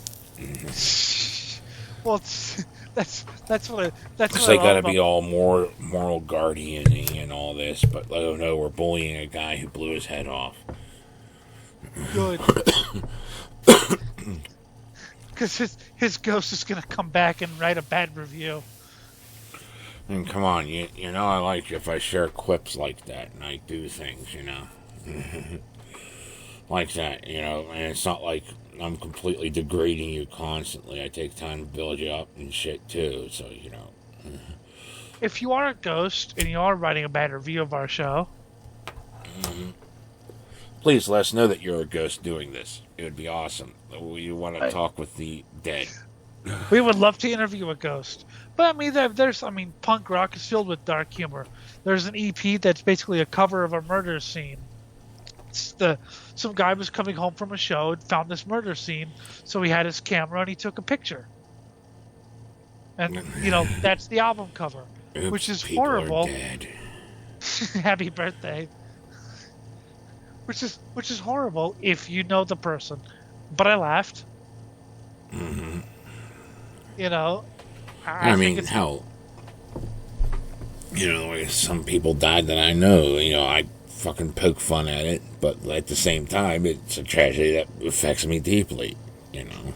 I'm sad that Puke died, but, I still make fun of the fact that why would you try to challenge a big rig to a fight?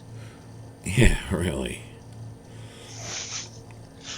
For fucking shit, you just kind of prove the point that they shouldn't have taken him back to the military by eating a shotgun shell for them not taking him back into the military, Well, now they're definitely not going to take you back. Yeah, they can't. And that was like one of my best friends, Bob. There, it's like fuck, I'll make fun of it, but still, it's like, damn, I wish he wouldn't have. I would have forgiven him for some of the things he did, probably shortly, after if he would have just showed up. But he decided no, it was time to eat a shotgun shell. Yeah, which sucks. But at the same time,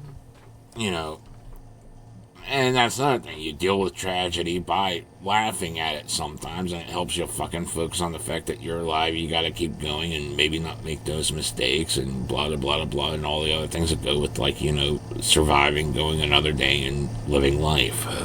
there are some, I know some people who are, if metalheads are freaked out by album covers, this is disgusting, then I'll usually check it out.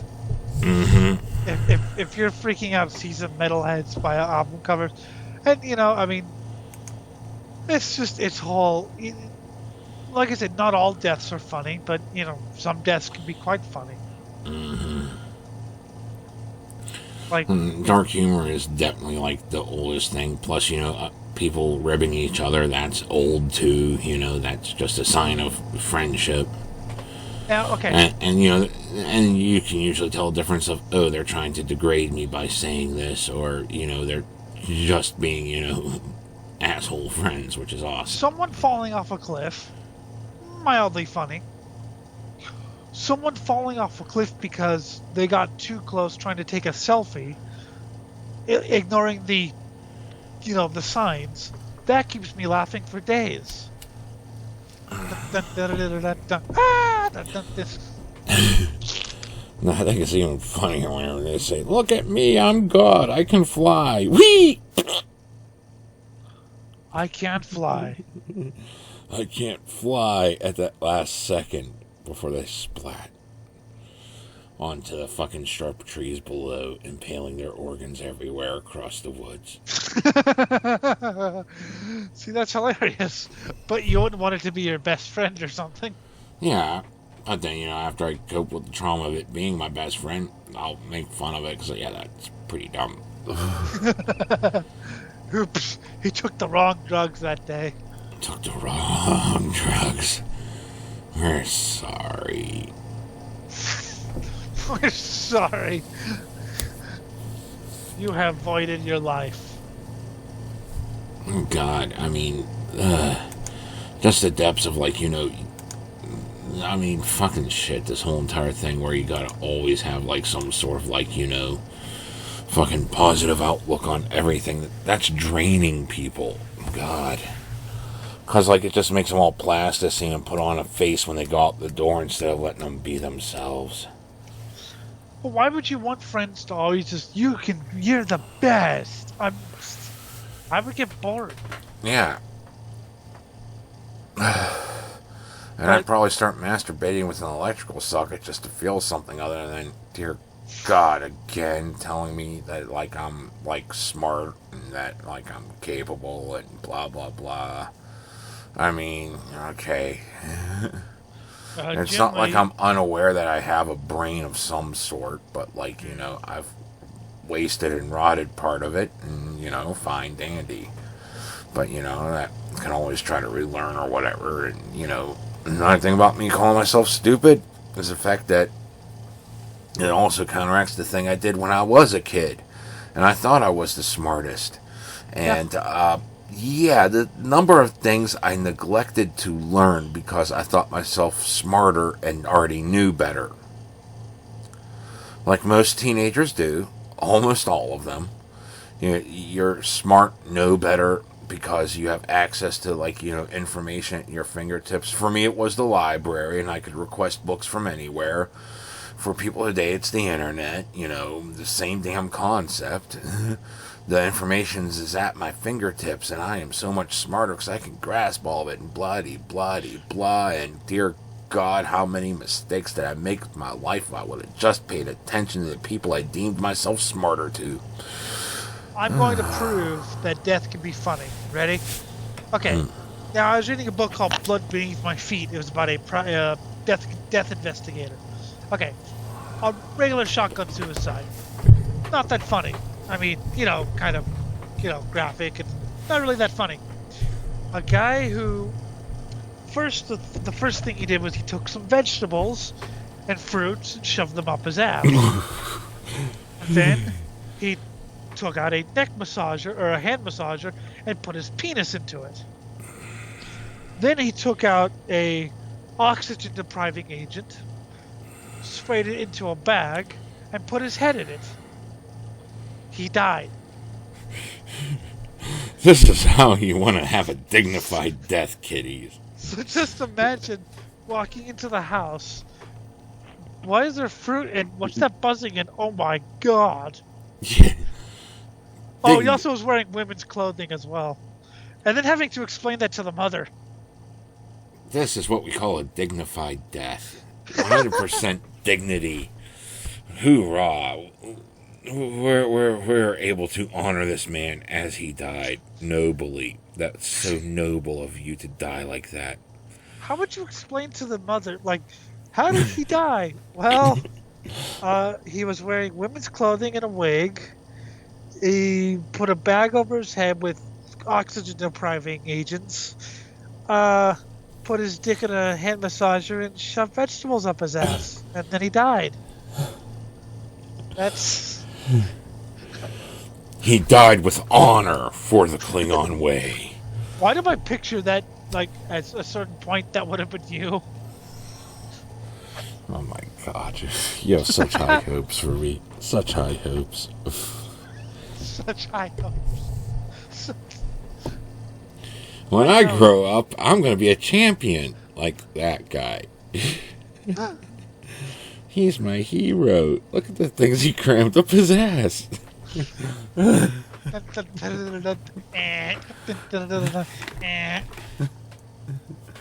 It's just, I mean, I read that and I burst out laughing for like a good 20 minutes. I mean, it's terrible. It's horrible. And just imagining but it's hilarious. Mm-hmm. I mean, how do you get yourself into such a predicament? But this is the only way you can get off. You've gone too far off the deep end into kink and pushed things so far beyond that, vanilla is dead. I mean, I'm not that pathetic. All I ask is for a little brainwashing. I mean, hell, it's like these colleges offering all these fucking kink courses and shit during sex week or whatever. It's like, you realize part of this thrill is, when things are a bit taboo. And yeah, you're in college, you're gonna fucking experiment sexually and shit, whatever. But, trying to blast it out there in the open and shit, that's gonna raise the bar so high just coming out of college, and where, that vanilla no longer does it for you. You can't do it normally, missionary, doggy style, girl on top, any of that. No, none of that is hot anymore. Now you 100% need to fucking have yourself lynched while someone's trying to, give you oral. Well, and there's 16 fucking triple D batteries up your ass. The idea you're hooking up a car battery to your nipples and fucking, have someone using a fucking drill on your arm to fucking drill into it. That's the only way you get off now. Because you pushed the boundaries too far whenever you were young. Now the idea, Jim, is to make kinks not taboo because they think that taboo is a bad thing. No, taboo is like what you get off on. You're doing something you're not supposed to. Okay, you know what kind of thing I'm into. We've talked about it before. I joined a Discord dedicated to it. And it was so PC, it hurt. Yeah. And they were talking, why would you make politically correct porn? I know. It was so PC, and it was so, well, we have to, we have to make it less taboo. I'm like, I like that it's, that weird feeling when, like, I should not be reading. I shouldn't be reading this. I shouldn't be doing this. No, but I am, and I'm enjoying it. But oh God, why? That's part of it. Eventually you just gotta fuck horses and, fucking cattle and shit to get off now, and instead of, like, just doing a normal mosey posy, Yeah, I'm reading bug alien mind control porn. It's, Yeah, and you don't want to push those boundaries too far whenever you're young. Because even though, you got the body that can bend and do all this shit, what's next? What? Well, the one where How I thought are you I gonna should... fucking get off, Because everything else will be a bore after a certain point. Well, the one I thought I shouldn't be reading was the incest one, as you know. We've talked about that. I actually had second thoughts about, like, should I really be doing that? Like, reading and enjoying that? But I initially had that reaction whenever I got with the one girl that was, like, fucking... wanted to be a daddy's girl. It's like, okay, fine, I won't do that. And, now it's kind of just like, part of, like, oh, that'll help get me going, Yes. But initially it's like, should I... And, like, that was a huge rush, but I'm not going to get that rush anymore. Because now it's kind of, like, normalized a bit. I still get a rush from it, but not the same, like, dear God, what am I doing? This is so fucking wrong, yet so fucking awesome. Yeah, but eventually I was like, okay, well, it's fiction. Mm-hmm. So yes, I read some pretty, like, some stuff that I'm like, wait, that's completely insane in real life, but hey, it's fake, so. Yeah, and the role play aspect and all this shit, it's not like, Yes.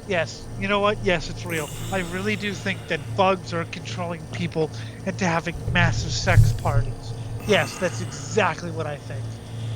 Oh, yeah, and, like, this girl likes role-playing that she's, like, a 9-year-old and fucking, you're her daddy abusing her and that's what she wants, but, like, no, you're into fucking kids. Dude, she's obviously 40, Just Spider. Well, I did I send you the spider one, or was that someone else? That might have been Danamond. I don't. Yeah. Oh, yeah. Because she gets into that fucking weird bug kink. God. Yeah, I sent her the spider one. She was like, "That's fucked up." I was like, "Yeah, she's an alien spider." But you see, people get into weird shit all the time. But, like, you just don't want to push it too far because you want, vanilla most of the time so that you appreciate the darker things. Yeah. And the more fucked up things. And that way you don't have to push yourself so far just to get off that you die with a fucking vibrator in your junk, a fucking bunch of fruits and vegetables up your ass, and oxygen deprived, and fucking, And don't forget the hand massager. Yep. Don't forget that. So yes, you go so far, and women's clothing. Women's clothing's pretty basic, though. Yeah, but it just kind of puts the finishing touches on it. God, the number of guys that like getting into women's clothing, especially these days. Oh yeah, there's nothing I don't, but I don't like. There's nothing wrong with it or whatever. Yeah, there's nothing wrong with it, but then again, maybe we should have it taboo so that people could get off on it all the easier, And I make fun of Jim for it, but that's because I have this mental image of what Jim looks like, and him with women's clothing. It's not even like something I do for like kink or like, oh wow, I gotta do this to feel normal. I did it as a joke. But people are saying, oh, you're so comfortable with your masculinity, bitch. And it's called, you just don't care. Or when we play games as a girl. Oh God. And we gotta listen to flower metal in order to, like, man up, because we can't hack Slayer at that point. It'll just kill us. No, but I'm not talking about, well, yeah, that too, but that we play games as a girl. And wow, you're so secure in your masculinity that you're willing to play a game as a woman. It's like, yeah, we played a guy last time. Yeah. It doesn't matter, you know. Not even shit. You know, it wasn't like, oh, wow, you know, I'm playing as Lara Croft. I'm so open. Part of it was the eye candy. Part of it was like, yeah, well, this character actually kicks ass, you know. Yeah, they hate. I mean, back in the 90s, she totally kicked ass, and, like, you know, that shit. The new rendition, I can't really get behind it, because so much of it screams victim complex. That's like, God, why? Okay, I thought it was better than most, though. I thought it was better than most new things. But yeah, I agree. The original. Besides, it was just fun watching her drown. And the original, like, fucking shit, man. I mean, whenever the cutscenes you got as rewards and shit, she was always fucking badass.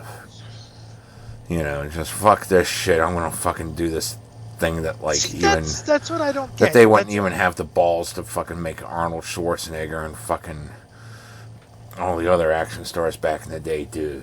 And it was, like, fucking awesome. Honestly, and that was another thing. It wasn't like she was portrayed to be this huge, hulking, strong person either. She was agile, nimble, and that's how she won fights. You know, she outsmarted people. You know, so it wasn't like, you know, she's some big butch, like, fucking female. She, like, used her mind and her agility and her ability to crawl in and out of places and all this shit to win fights. One of the things that I don't understand is the victim thing. So, let's say a song, if a male wants to kill people, they don't have to have a reason for it. It's just like, I got up one day, I held a pickaxe in my hand, and realized it wasn't being put to the right use. But if a woman does it, it's because she was abused. Or because she was... No. I mean, I think it's more interesting if she just... Yeah, I woke up and decided that men shouldn't have heads. Why? I don't know. Just something I realized. It felt like a good idea to me at the time, you know? Yeah. That would be like a much hotter chick, you know, just saying, hey, you know, I just felt like killing people today. Really? Yeah. That's cool. That's really cool. It's because she was abused. I mean, shit, do you think like, fucking shit, I was fucking tortured growing up and bullied and all this shit, but, like, you know, whenever I wrote my lyrics trying to get into bands and shit, it wasn't like, oh, I was bullied. It's like, kill your mother, kill your father, kill them both for me. Fuck a hog and fuck a dog, and then you will be free. Blow my load, throw my chode, their blessings onto thee. I'll kill your friends, make your life end as I smoke this tree. Yeah, my drugs have you screaming. My axe has you bleeding. Off your souls I'm feeding. If you're gonna die, there's only one way to go. Coated in semen. I am the god of drugs. Hail and praise the god of gods. Cyber death, our unholy mother. So get high for our slaughter. Now you're coated in semen.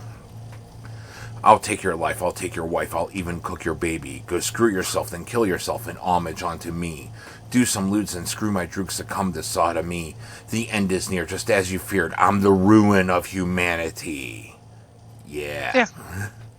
But Devourment, well, Castrator did a song, and then Devourment, on their latest album, did a song about a woman who was abused and so decided to become a misandrist and decided to kill men because misandry rules. But it was because she was abused. She had to have a reason, not... I wonder what the sledgehammer would feel like ripping through someone's skull. Let's find out. Chuck, come here. That was fun. Did you just kill your husband? Yes. Okay. No reason. He was the perfect husband, so I killed him. Yeah, whereas I had a dysfunctional relationship, so now I'm gonna... Boring. That is boring. That is completely boring. And of course, Castrator, the one who, she was a victim and so she killed people. It's like, why is everyone? They tried to make, because the modern Tomb Raider, I know people thought that she was being objectified, so they tried to get more into her personal life, but that just turned into a bunch of, like, as you said, victim stuff. Mm-hmm. See, I barely play video games, and I even know what Jim's talking about. Mm-hmm.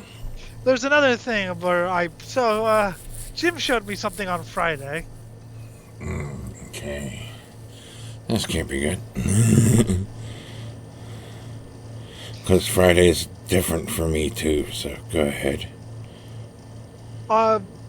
Jim showed me something on Friday. Someone was posting on, I think it was Jezebel, God, why Chun-Li was excluded from Mortal Kombat. Now, I read that and I was like, wait a minute. Yeah, who forgot to invite Chun-Li to Mortal Kombat? Could it be Capcom and fucking Midway or different things, you know? 19 minutes later, he stopped laughing and said, I know this. And what did you know? Chun-Li was in Street Fighter, not Mortal Kombat. Now, I have never played either. I've seen a little bit of the Mortal Kombat stuff. I've never played Street Fighter, although I know friends who have. I have played a few fighting games, Tekken, and a couple boxing games, but I've never played Street Fighter, and I've barely played, heard of barely seen Mortal Kombat played. And even I knew the difference. But someone actually posted this on a known website. That's supposed to be all hip and with the times, and yet this is the most detached thing. And you got people coming out trying to tweet in defense saying, oh, they were just trolling. No, they were literally that dumb. Jezebel discovered that the answer to our question about Chun-Li's erasure and that Chun-Li is not part of the Mortal Kombat Megaverse. Wow. Yeah, you discovered it. You didn't know. It all blurs together because video games are all one video game. There was just something there that just didn't make any sense. I was like, wait a minute, but that's... Yeah, what? Huh, that's Street Fighter. It would be like saying, why isn't Genie on this new Darkthrone album, Jim? Yeah. I'm certain that might be a compliment for her, but yeah. Why isn't... That's completely different. Why isn't Lars Ulrich doing the drums for fucking Megadeth? Why isn't Christina Nielsen in this NASCAR promo? Oh wait, she races sports cars. But why am I not on, some big show? This is just like a huge poser thing, like that one fucking meme that's out there. It's like, how do you do, fellow kids? And it's like some guy in his 40s carrying a skateboard, trying to fit in with the kids, but failing horribly. It's just such a poser level event where it's like, you can't even have surface level fucking pop culture knowledge. Well, it's also a virtue signal. Mm-hmm. And it's like, dude, what the fuck, man? Quit being a goddamn poser. If you don't know shit, then don't pretend you do. Well, that's... Okay. I know you were part of Metalgate, and I sort of, joined in for a couple episodes. That was one of the problems I had with Metalgate. Well, not problems, but sometimes you guys would talk about things you didn't know about because it was about censorship. And I was like, if you don't know about it, do research first. Yeah, we should have. And that's sometimes sometimes it's the pot calling the kettle black, but at the same time, Sometimes we do that, but I always attempt to do research, or if Jim knows it, then he can tell me or whatever. But I rarely ever find something. We have to talk about this, even though I know nothing about it, because that's what Bitch Boy wanted us to do. He wanted us to talk about political stuff, or this band's being censored. Okay, well, what's this band saying? I don't know, but they're being censored. Well, let's find out what they're saying before we can actually say something, because maybe they're saying something that's I mean, you want an example of fucking things I don't know much about? They got this fucking MMA fighter in the female circuit. She's trans, okay? And she just cracked open some chick's skull. And she's called fucking, the bravest athlete in history. Okay, so why is that? And like, I don't know much to sound off on it, but I read down there's like someone that's like fucking actually known to do things for MMA that understands, a lot more about what the fuck's going on with that sport. This Joe Rogan guy, he said, you're out of your mind if you think a man who has been a man for 30 years and has taken female hormones for 2 is the same as a biological woman. God, I'm not saying anything about that because I got yelled at for saying it.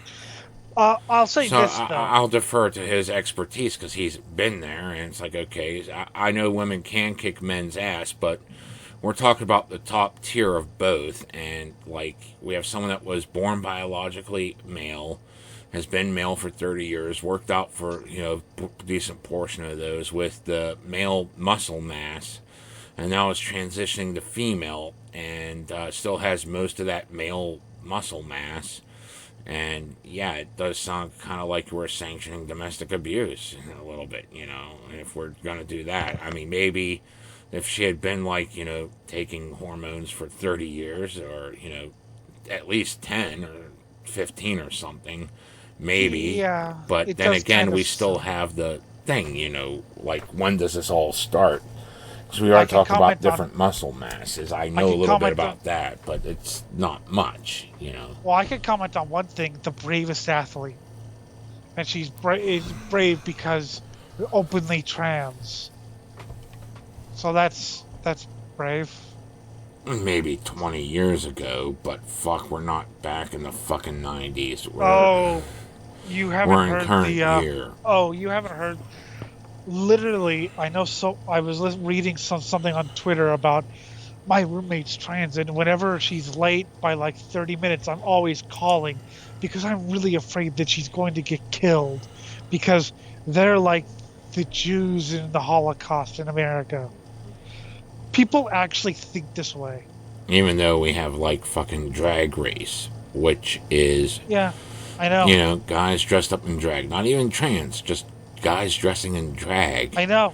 Running. So like, this is how like fucking much it's accepted in society. We have like major fucking networks airing shit to cater to this, and it's like, well, okay, and we're gonna sit here and say that like they gotta fear for their lives constantly, like we're living in the Middle East or something. When I objected to it, they literally said, you don't have to worry about having your identity erased. I mean, fuck, isn't it Iran that has this thing where, like, you can't be gay because that's against fucking Islam, so what they do is they pay for your fucking gender reassignment if you're gay. Maybe. But that's how people think in this country, though.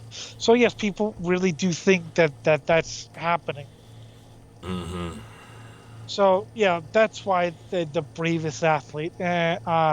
I'm sorry, no. No, especially if you just come off from cracking open up someone's skull, That just says to me that you're able to crack open up someone's skull. Which is fun. But I wouldn't want to face that person if I was a woman. Anyway, yeah. I wouldn't want to face that person. Oh I wouldn't want to face that person as a man. The fucking MMA fighter is like fucking shit. I asked a question about this, and Antifa went fucking nuts. I wasn't saying anything like, like a statement. I was literally asking a question to understand it, and Antifa went nuts. Mm-hmm. Because but you see, I'm not allowed. That's just an example of like, shit we don't know that. Yeah, we kind of have an opinion on it, but it's not the best formed, so fuck it. I defer to someone that knows the sport a little bit better right then and there. Or bands, this band's, getting shit. Why are they getting shit? I don't know. Well, we should know. I mean, that's kind of important. Yeah. To do some research. Mm-hmm. But, so I try to focus on what we know. And this is one thing I do know, is that Chun-Li is in fucking Street Fighter. And Sonya Blade is in fucking Mortal Kombat. I know that much because I played Street Fighter 2 and the original trilogy. I know who's in what game. I know what game. Yeah, so that's, I know about music and I know about racing. But yeah, so getting back to, well, like I said, it's the same thing with the, oh, you're so secure in your masculinity, you're playing a girl. It's like, no. Or, oh, dude, remember when we admitted to watching Gem? Yeah. People gave us compliments for that. You're so secure in your masculinity, you could admit to watching that show. No, it's just fucking, oh God. I mean, yeah, there was a bit of a build-up, like, why I got into it. It's because my father's rule was that, like, the moment you left the TV, it went under his reign whenever he got off work. So in order to properly watch all the fucking cartoons, the whole way up to Robotech, which was the fucking mashup of 3 separate anime. But, as a kid, I didn't get into the original anime. I only knew Robotech. So to get to that genocidal space robot war, I had to sit through all the cartoons, even the lame ones like fucking Gummy Bears. But, and Gem and the Holograms was on right before it. So, in order to get to the promised land, I had to sit through Gem and the Holograms. And, and as a kid, you're like, oh, that's a girl's show, who would care? But as I sat there and watched, it's like, wow, this is actually interesting. I like it. And it wasn't like some, questioning thing. It was just like, oh, wow, this is going to be, all for girls because that's how it's promoted. And it's like, no, this has actually got things for everyone. Well, because, like, the fucking misfits love to do things like arson and homicide. And the shows had action. Mm-hmm. It wasn't. See, I got into it because a friend said, and I avoided it for so long, and then they made me watch an episode. I was like, actually, this isn't bad. But yeah, for what it was a fucking 80s fucking kids show. I mean, it's got those failings in it, but it was better than a lot of the 80s kids shows. It's better than a lot of the 90s and 2000s kids shows, if I'm honest. Mm-hmm. But it had action. It had somewhat deep ideas in it. It didn't just hit the reset button every single time. Yeah, it was serialized. It was fucking fun, So, I mean, I can admit to that, but it's not because, like, I didn't really think of it. I mean, I avoided it because, no, you should watch it now, whatever. And then we were, no, you're watching this. Okay, it's actually not bad.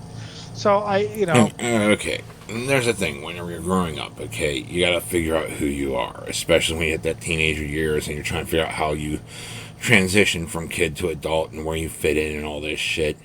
And you start contemplating, the fucking idea of self, or at least you're supposed to.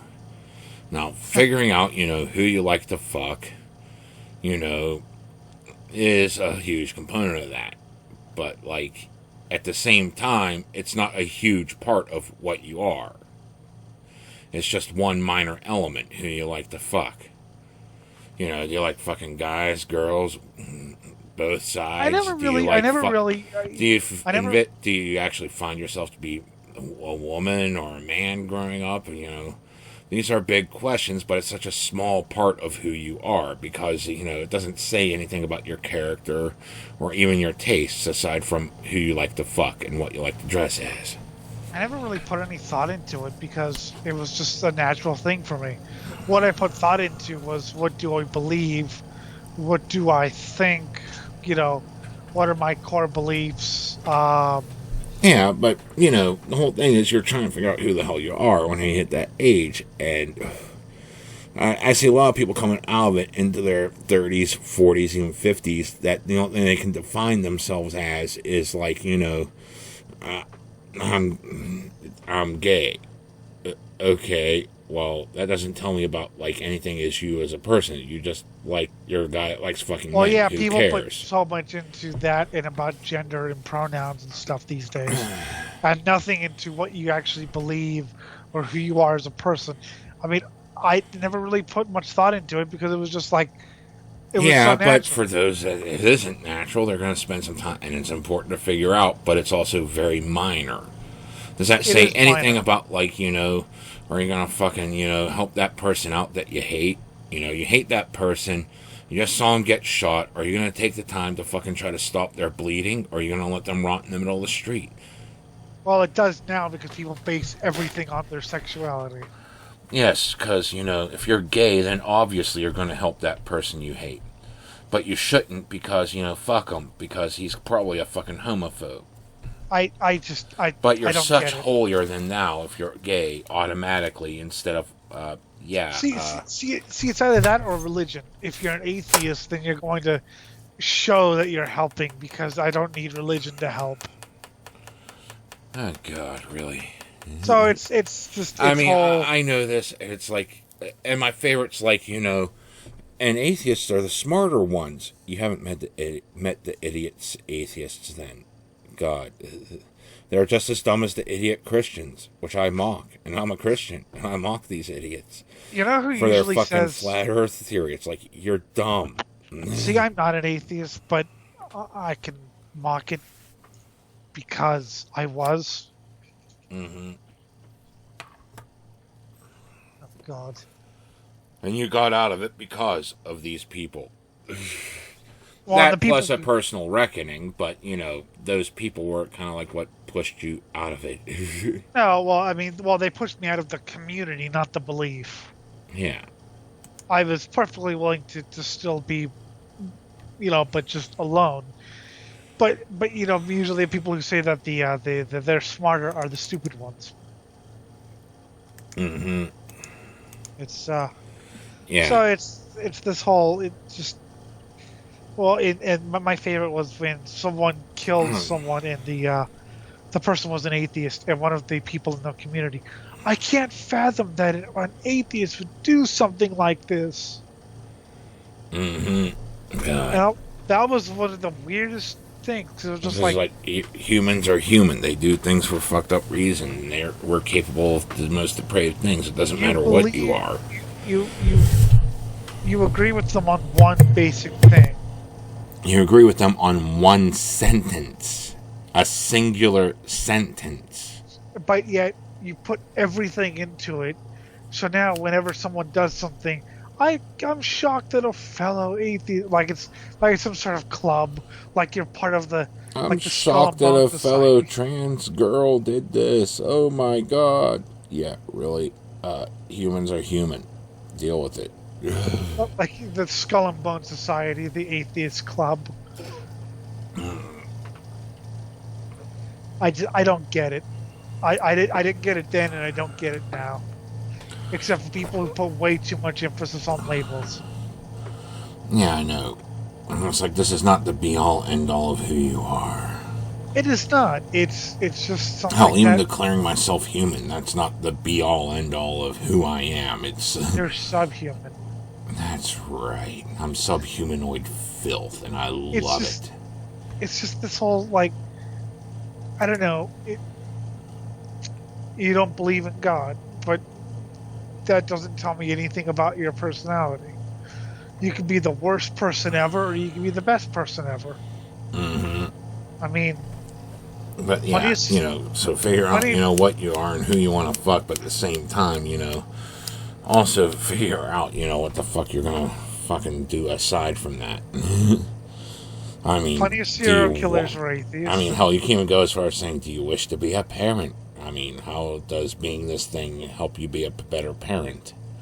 Aside from, you know, the fucking whole entire, oh, you're this thing, therefore you're automatically better at everything than everyone else. Yes. But yeah, we get like praise for that, which I always found weird. Yeah, I don't give a shit. It's just a statement on the fate of humanity. You know what else is a statement on the fate of humanity? What?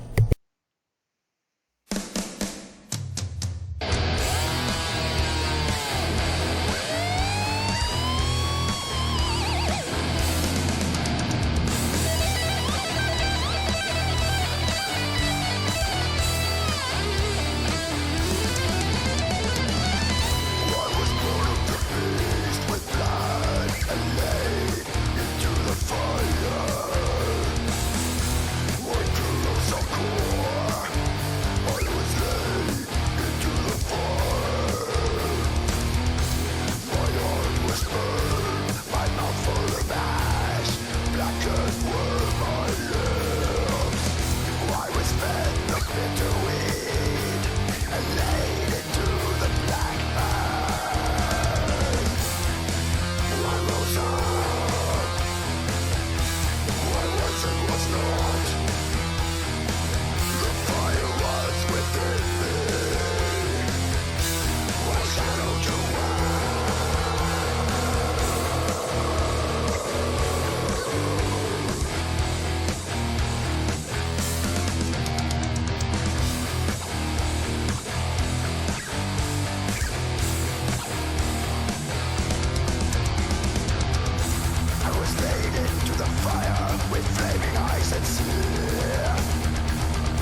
All right, the first one was Bones of Humanity by Ye Heard Gods off their Ashes Shall Be Made of Them album.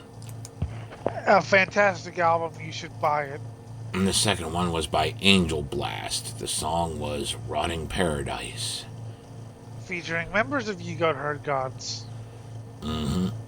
Angel Blast is such a great band. Bit of a super group. They have some other members from some other bands, but that Ye Goat album, I actually listened to it a couple days ago, and it was reminded me of just how great it was. And yeah, Angel Blast was awesome. Mm-hmm. Great stuff. By the way, we should say this every episode. Thank you, Jeannie, for the intro. Yes. It is awesome. Mm-hmm. I think it's the best intro that's ever been, Yeah, but that's because it's us. Well, yeah. It's... See? It was just, when I heard it first, I was like, oh my god, this is what someone thinks of us? That's awesome. Well, yeah, you sent it to me, and I was like, okay, let's see what we got here. Oh my god! I hear so many things in this! Mm-hmm. Yeah, it's just so great. I hope Ye Heard comes out with a new album soon. That would be, like, the best present ever. Yeah. But get the two albums, Becoming Flesh and Ashes Shall Be Made of Them.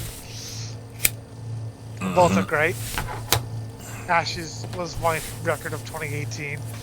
So, okay, enough promotion. We're not getting paid for this, Yeah. Not that I actually want to be paid. It's a joke. Actually, yeah, I do want to be paid, but I'll wait on that until I grow enough to get paid. Yeah, but I mean... And then I'll start my e-begging. Yeah, but I mean, like from Ego, we do it for free. But from like another band, I mean, as much as I Oh, yeah, love promoting bands, yeah, we'll fucking promote everyone for free. We don't need payment for that. If we like your shit, you're getting promoted. yeah, you know what? As much as I love Slayer, I wouldn't mind seeing a little bit of money. They're signed to Nuclear Blast. They've got money. Yeah, but it's fucking Slayer. Yeah, true. Cannibal Corpse, send me money. But it's Cannibal Corpse. Fucking Yeah, I hammer know. smash face. Fucking. Come on, you know.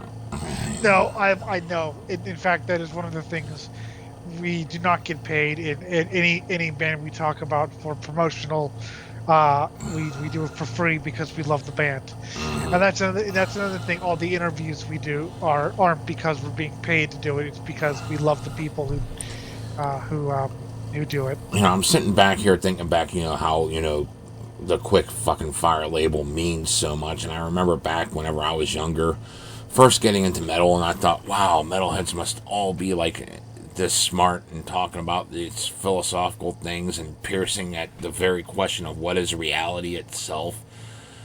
And this was, you know, while I was in high school, and my friends were just the type to do that, you know. And I thought, you know, all metalheads were like that until I got to college and I met the complete idiots. I thought all punks would be, you know, but then you got So, the ones. you know, for the longest time I said, you know, metalhead is this one thing that has all these other things against it. And then, like, when I got to college, it's like, no, we just like metal. Okay, that's what it is. And it's like such a small thing, but, you know. At the time, it was all these other things in my head. It was a quick fire fucking label to encompass everything. See, I thought metalheads were stupid as a kid. I love metal, but I thought metalheads were stupid because I was a punk rocker. And I thought all punk rockers were intelligent. So the other day, I was listening to a band called Sick of It All, great band, and somebody told me that you shouldn't listen to Sick of It All, and the band heard this exact same argument, by the way, which is hilarious. And I said, well, why shouldn't I listen? Because they were on In Effect Records. So, well, that's a major label. No, it wasn't.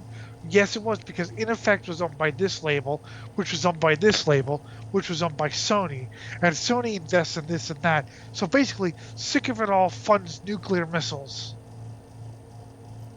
I like that. I want to fund nuclear missiles. But it's the whole political thing. It's the whole, you know, we can't listen to this band because this band is signed to a label that is somewhat affiliated with this label. So or this thing's got all the good connotations, smart, charismatic, and all this shit just because, you know, you are this one minor thing.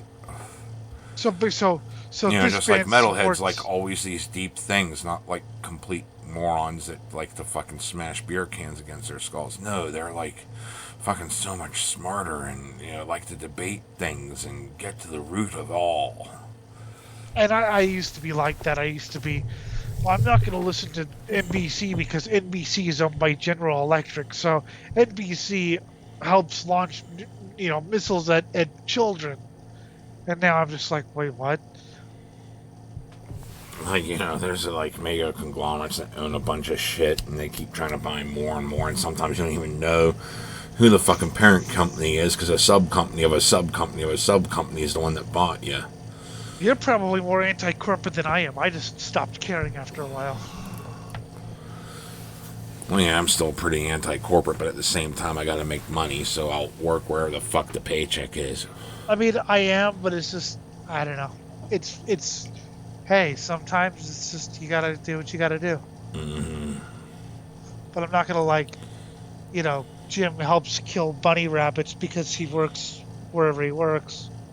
Hey, I'm old plastics with a bunch of ex-cons. It's great. Yeah, I get to hear about court dates and, like, fucking judges being pricks and cops being pricks all the time. Yeah, cops lying on the witness stand, things like that.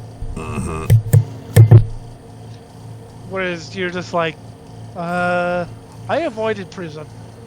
Yeah, I somehow avoided prison, you know, and, like, now everything's past statute of limitations, so I can't go to prison for it now, because I only did minor petty things. Yeah, so, but yet you ended up there, so, hey. Yeah, you know, go figure, you know. So once again, one of those long-term effects of making, decisions as a kid. Yeah. Deciding to do drugs and, like, fucking being in a shoplifting gang and all that shit. Yeah, these are the long-term effects of doing that. Yes. So it wasn't just me being fucking the satanic baby killer. There were other factors involved. Yep. Some of which I was directly responsible for, and I created some of my own misery. And I think that's just... It pisses me off, too, because it's like, I hear these people go off, it's like, oh, it's so unfair, this, that, the other thing, and people do this to me all the time. Meanwhile, it's like, yeah, there were things that people did to me, sure, but I put myself in those situations. So even me being molested as a kid, I put myself into that situation. There were things I could have done differently. But, I was a kid, didn't know any better, so did it, and that's the result. Even if you were playing a little game called sucking cock, as he put it. God, fucking, ugh.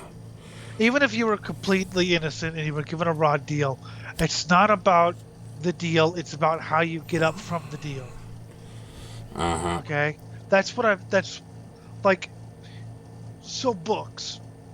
Okay? When you write a book and you have this character that's completely unlikable, and the reason is because he was molested. Okay? That's the author's way of having us feel pity for someone we don't like because he was molested. But it's not that he was molested, it's how you get beyond that. Mm-hmm. That's what defines you as a person.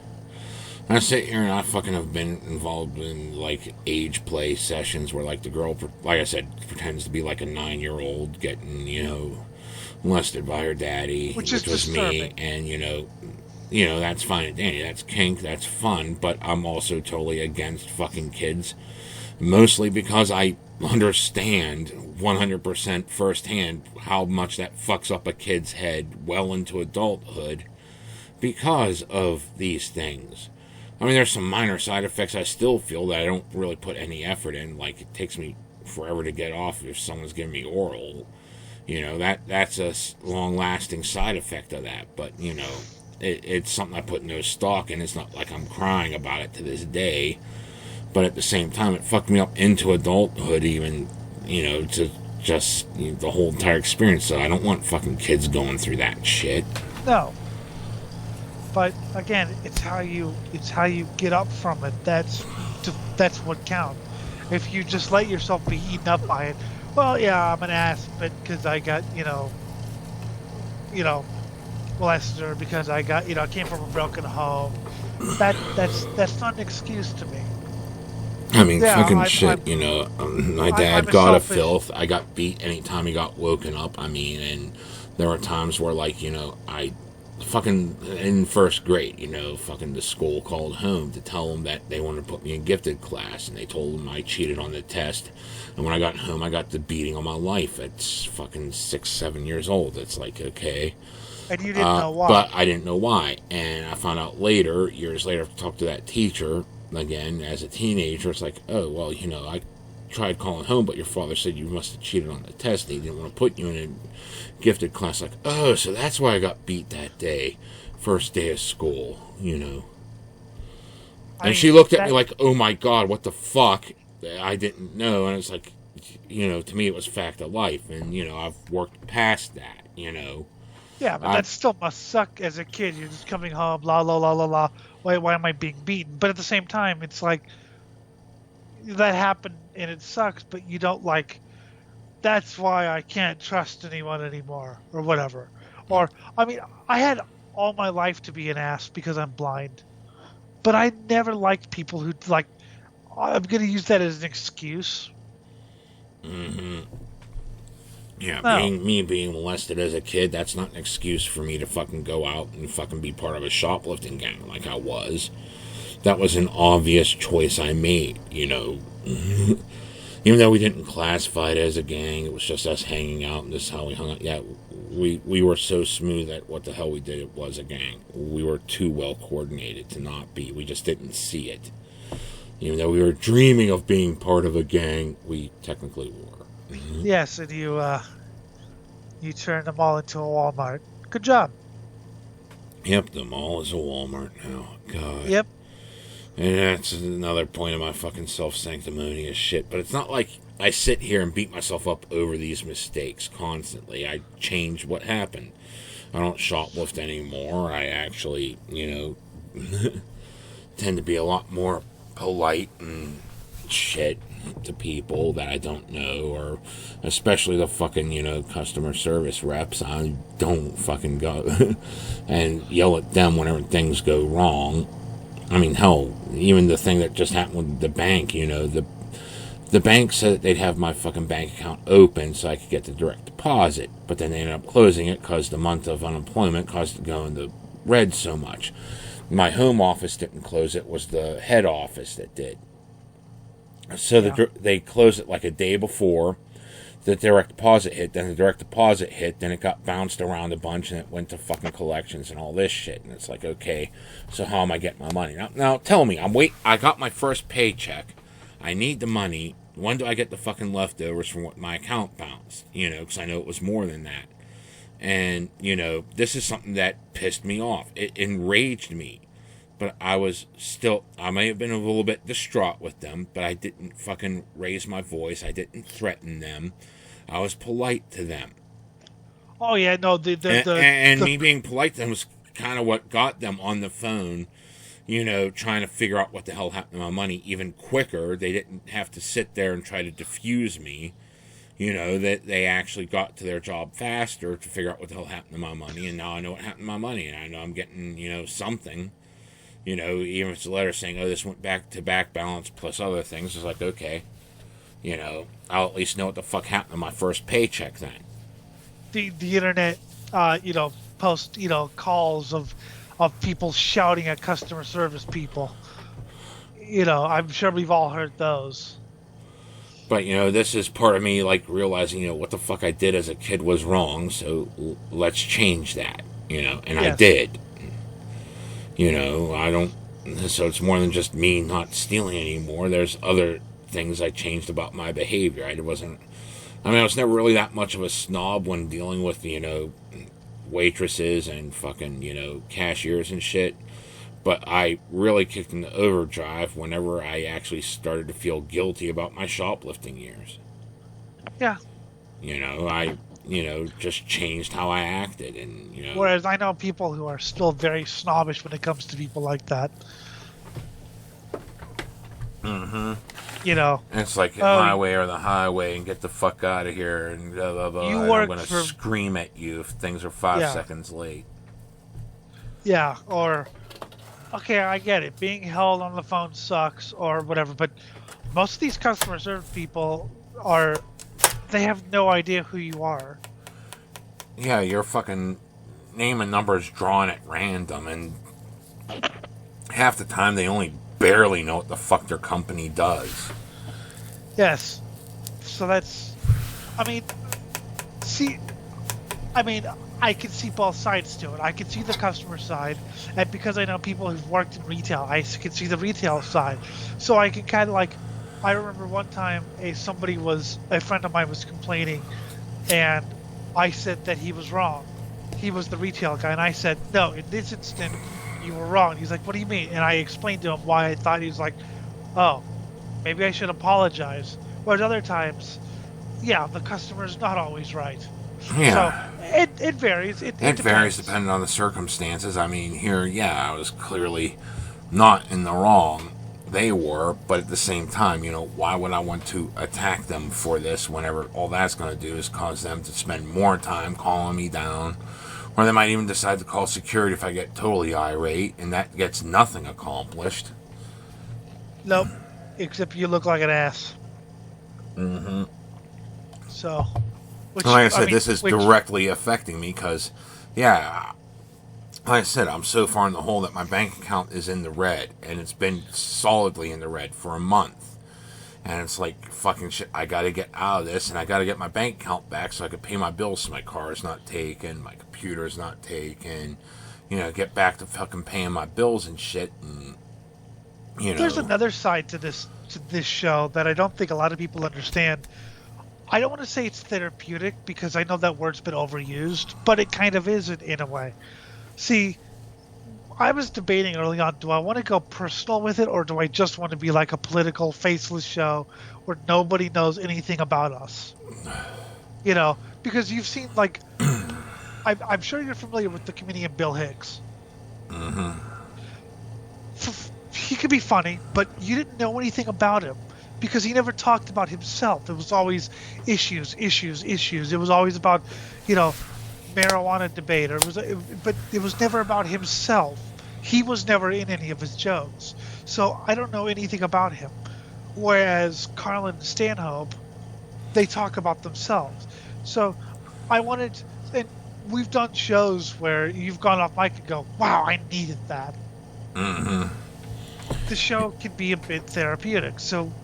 And it's not just, you know, us venting about us that makes it therapeutic. People get to hear, like, you know, the actions and consequences thereof, both positive and negative consequences of different actions we took, so they could probably inform their own decisions of what the fuck to do with life. I've had people message and go, "Wow, that, you know, those stories were really inspiring." And I was like, "Wait, we inspired you to do something? Or, you know, we inspired you to examine your life or whatever?" That's awesome. I like that. That is pretty awesome. I mean, you know, look inward and ask the big questions. And it's like, you know, back to what we said before, you know, figuring out who you are. Yeah, there are certain elements that are just minor. They're important to figure out, yes, but they're not like the be-all, end-all of who you are. They're not a catch-all for everything you are. Exactly. I mean, you're a lot of little things added up. I mean, that's one thing the intersectionalists get right, but they tend to focus on, you know, this being... You being this pinpoint thing makes you the special snowflake instead of, yeah, this is who you are, now how do you fit in? That's the next step. What the fuck do you do with this information? So that's another thing about the show, is it's not just a political, you know, it's not just a, this is how it is personal. But it's not personal in like an emo way. It's just, it's who we are. Mm-hmm. And I think some people miss that. Of course. You know, you were talking about your bank stuff, and I talk about experiences I've had. Mm-hmm. You know, so I'd rather have it like this than just have a, well, Jim, I'm not going to mention anything, but here's my political opinion. Oh, you're right, Elliot. Here's another political opinion. And then you wind up watching 4 hours of a show where you don't. I'd like to think people who watch the show will know who we are, in a way. Know of who we are. They don't know exactly who we are. They haven't hung out enough to know all the gritty details. I said I know, in a way, you tried that catch-all. Fuck you. See, viewers, you know that Jim doesn't listen for shit. No, I'm saying what you should do is like my nut sack, which is especially sweaty. You know my ball sweat's the most corrosive substance on the planet, so you licking my nut sack would melt your face into the ground. Okay, now they know you in too much of a way. Good. I didn't need to know that, thank you. You already know that. I told you how many times my ball sweat's the most corrosive substance on the planet. True. Just sometimes out of the blue, too, just because it's the first thing that popped into my head and I wanted to start a conversation. That's how I started. But at least you didn't tell me 3 minutes into knowing me. Like, bitch boy, I'm going to transition into a woman. Okay, I don't know you, so, like, whatever. No, at least care. you waited. I waited until, like, it became an interesting topic that you could either poke fun at me with or we would delve into, like, okay, now what kind of acidic thing would you be able to survive but would destroy all other life on the planet? That's what's on my ball sweat. Well, see, like, if I teabagged the road, we would hit the Earth's crust in, like, fucking, 2 hours. I just had a... We would hit the fucking core of the Earth in 2 hours if I just teabagged the road. Teabagging a road. I still like the concept of teabagging someone to death. You just beat someone with your testicles so many times that eventually they bleed out. Like, how much effort would that have to take? I'm not talking about, like, the fucking, ones that got the weird disorder going on that made them grow into mammoth size or made them a lot heavier than normal. I'm talking about your average set of testicles, how light they are, how fluffy they are, and you beating someone in the head with your testicles till they died. Well, you die first because that shock of hitting your testicles can kill you. Yes, but what if you were immune to the pain? True.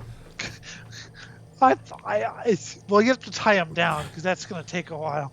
I mean, it took killing over 1,000 guys with a double dong dildo to have the military called after me in Grand Theft Auto San Andreas. You know. Why is he on trial? So he's on trial for crimes against humanity. Well, what did he do? He beat people to death with a double dong dildo. 1,000 of them. What do we do? Well, we gotta let them off the hook because this is Grand Theft Auto World and they got off the hook. But we'll just tell them to stay away from adult bookstores. Yeah, you're not allowed any sex shops ever again. Oh, great. That's where I'm gonna go for my next mission. Oh, shit. Grand Theft Auto World would be terrible to live in, though. Or completely awesome. I mean, I gotta get to work on time. My car's broke down. You just run out in the middle of the street. Someone stops, open the door, punch in the face, take the car. I'm going to work now. See you later, hon. Yeah, but then it happens to you like a block later. Yeah, but then you just wake up in the hospital. And then you get killed by a double-ended dildo. And you wake up in the hospital 6 hours later. Wow, I died. Walk out of the hospital. I'm alive. Bam! 6 hours later. I just walked out of the hospital and died. After dying. You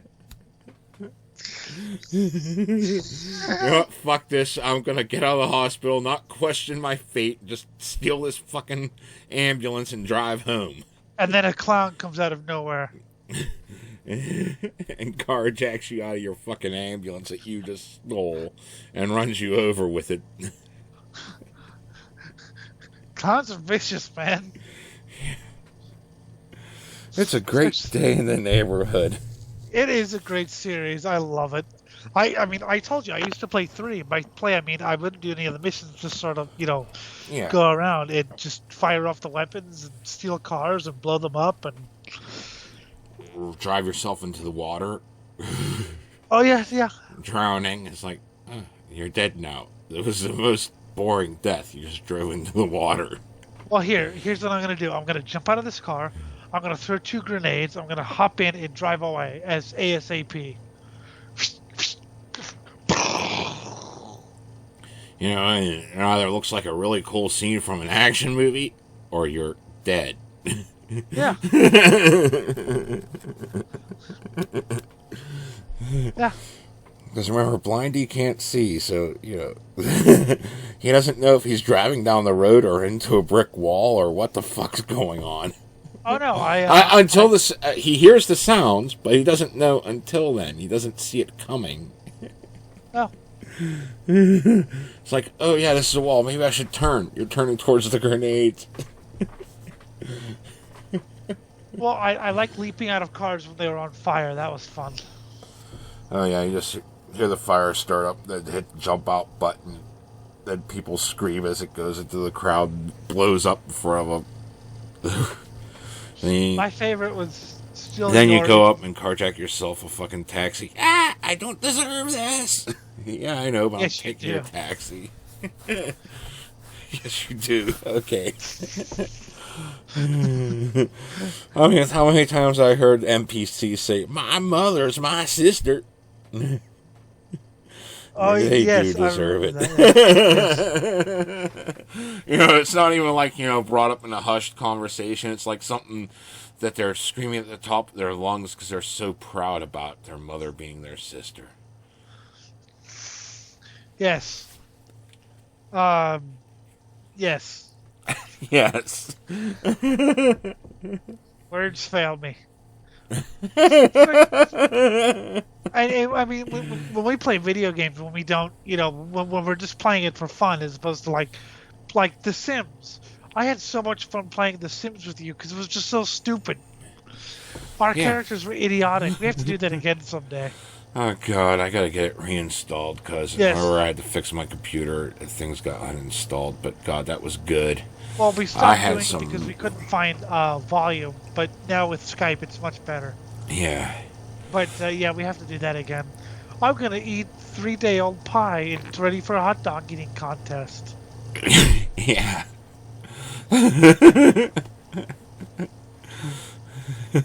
My favorite was I just randomly went skinny dipping after setting the city on Egypt on fire and creating an international incident. And while the city was burning, we went home. I was still naked, and we just decided to go fishing in our vacation home pond that we bought for no reason.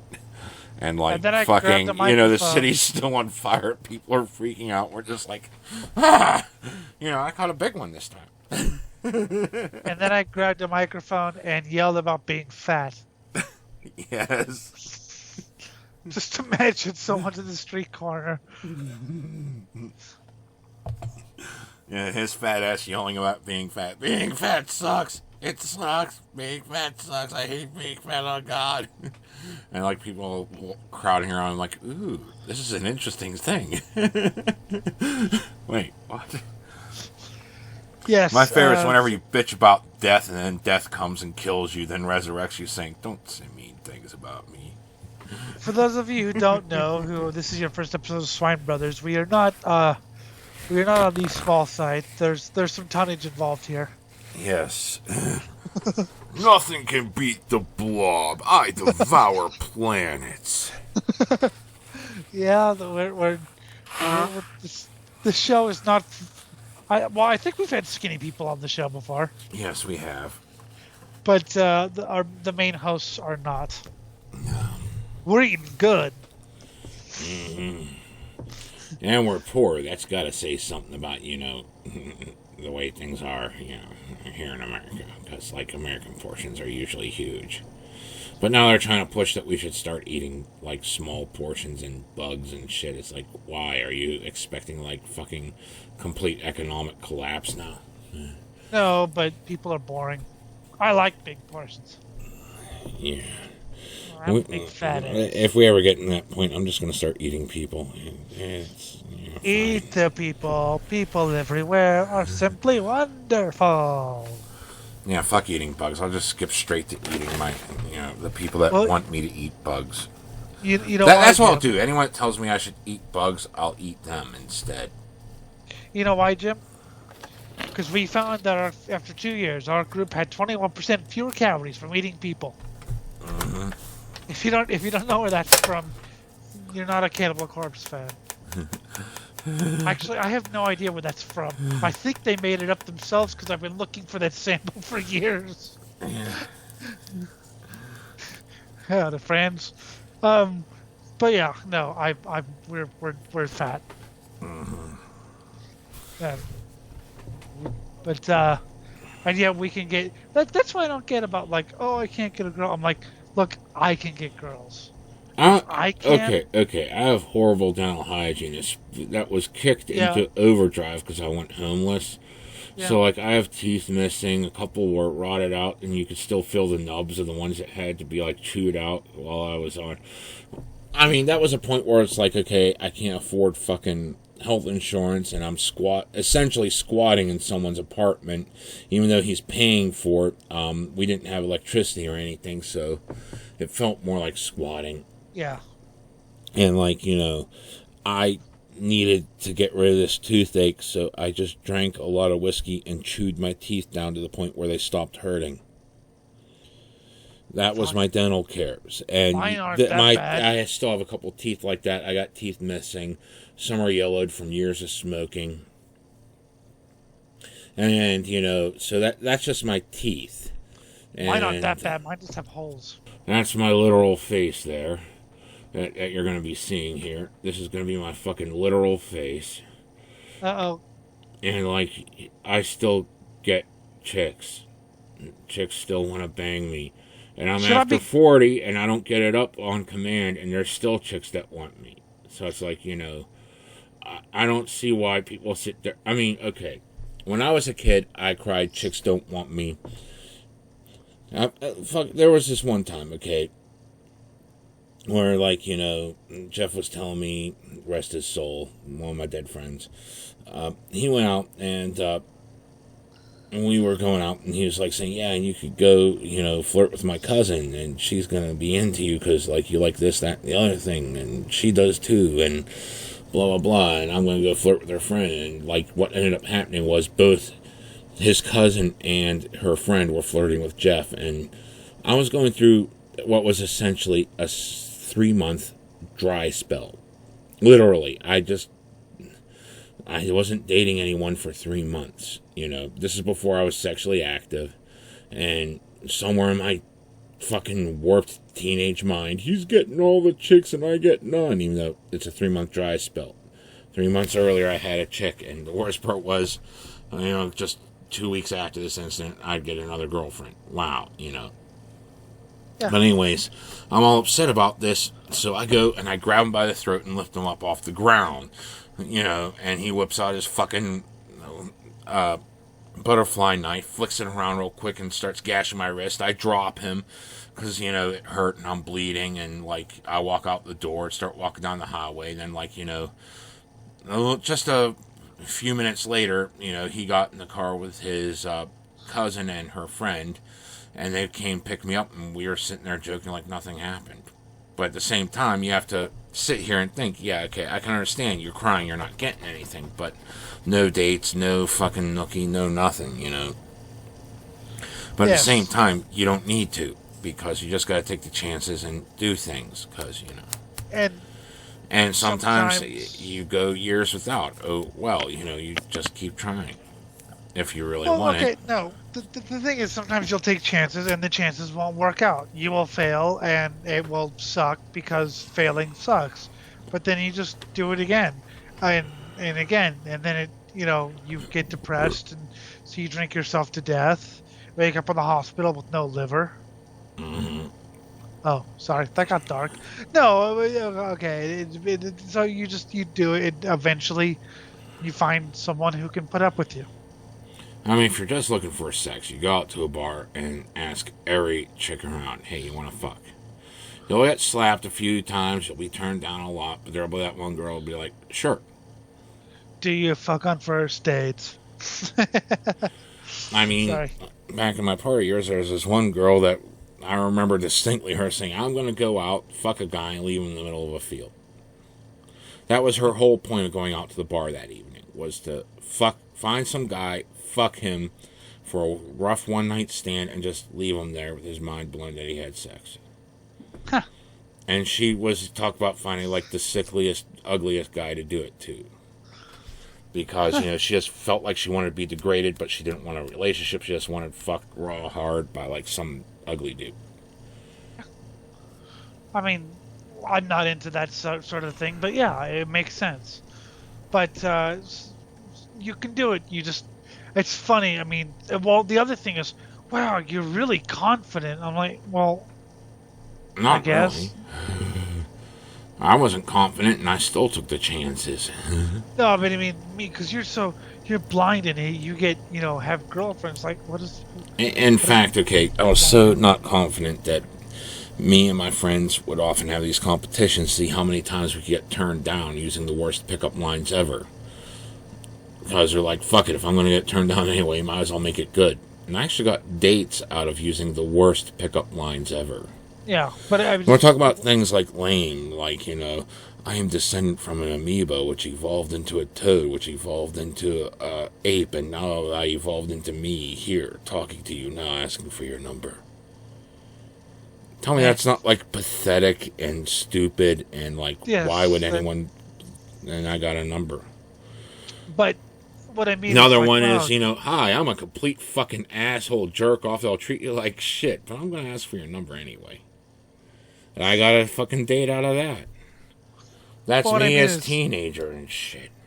You know, but I don't understand why being blind means that, like, I'm not confident. I never understood people being amazed by that sort of thing. It's like, well, if I wasn't, I'd just be hiding. So Yay. I don't want to hide. Yeah. I'd rather just do my thing and hope someday it works out. I mean, I don't know. Why avoid living life while you're alive? Why not try living it? See, to me, Sometimes you go bust, sometimes you win. See, to me, all this is just logical, but people are shockingly unconfident. Yeah. This is just something that fascinates me too. Okay, you lack confidence, want to take zero risks, yet are told, every waking moment in school that you are a special snowflake, you are awesome all the time, and all your friends kiss your ass all the time, yet you're not confident. Yet you have none of the positive attributes to actually say, hey, I'm going to go out and take a chance and, try to get a date or try to get a better job or try to, better myself. You have none of these traits, yet you're told every day that you're awesome. Meanwhile, we're told every day that we're disgusting. Abominations of nature. And yes. We fucking go out and we still try to fucking make something out of the entertainment industry or fucking writing or fucking, whatever we're fucking working on. And, fucking, and like, I listen to this, like, these people that get into this whole entire, people telling them that they're awesome all the time, that, you're cool, you're smart, you're, this, that, the other positive thing all the time. And you listen to them, they're like so miserable. And you hear them teetering on suicide all the time. Meanwhile, we're told we're garbage all the time. And we're generally happy most of the time. I mean, yeah, there's things that agitate us. Yeah, there's things that, make us depressed. But then we snap out of it and start enjoying life again. Yeah. And even if I'm depressed, like, I'm not, like, suicidal or anything. I'm just like, yeah, it sucks, whatever. Then I'm like, yeah, it sucks, whatever. I mean, yeah, okay, as a kid, I was kind of suicidal because of the whole bullying, because, fucking shit happening, the molestation and shit, but, whatever, but then I, learned how to cope with that, and after that, the only other time I was actually suicidal was, when I lost rights to my kids and I was homeless and everything. But that only lasted for maybe about 2 days before it passed. And I was like, I got to set a better example for my kids. Even if I never see them again, there's always a chance they'll try looking me up. And I got to try to do something better for myself to set the example. Yeah. And committing suicide kind of makes that a moot point. Besides, if we died, you know how many people would want to piss on our graves? The line would be around the block. Mm-hmm. Do you really want that? It's going to happen anyway, so why not prolong it and make them suffer just a bit longer? Make them suffer. You know what would make them suffer real good? What?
Alright, that last one was Ornaments of Bones by Pyre off their Chained to Ossuaries album.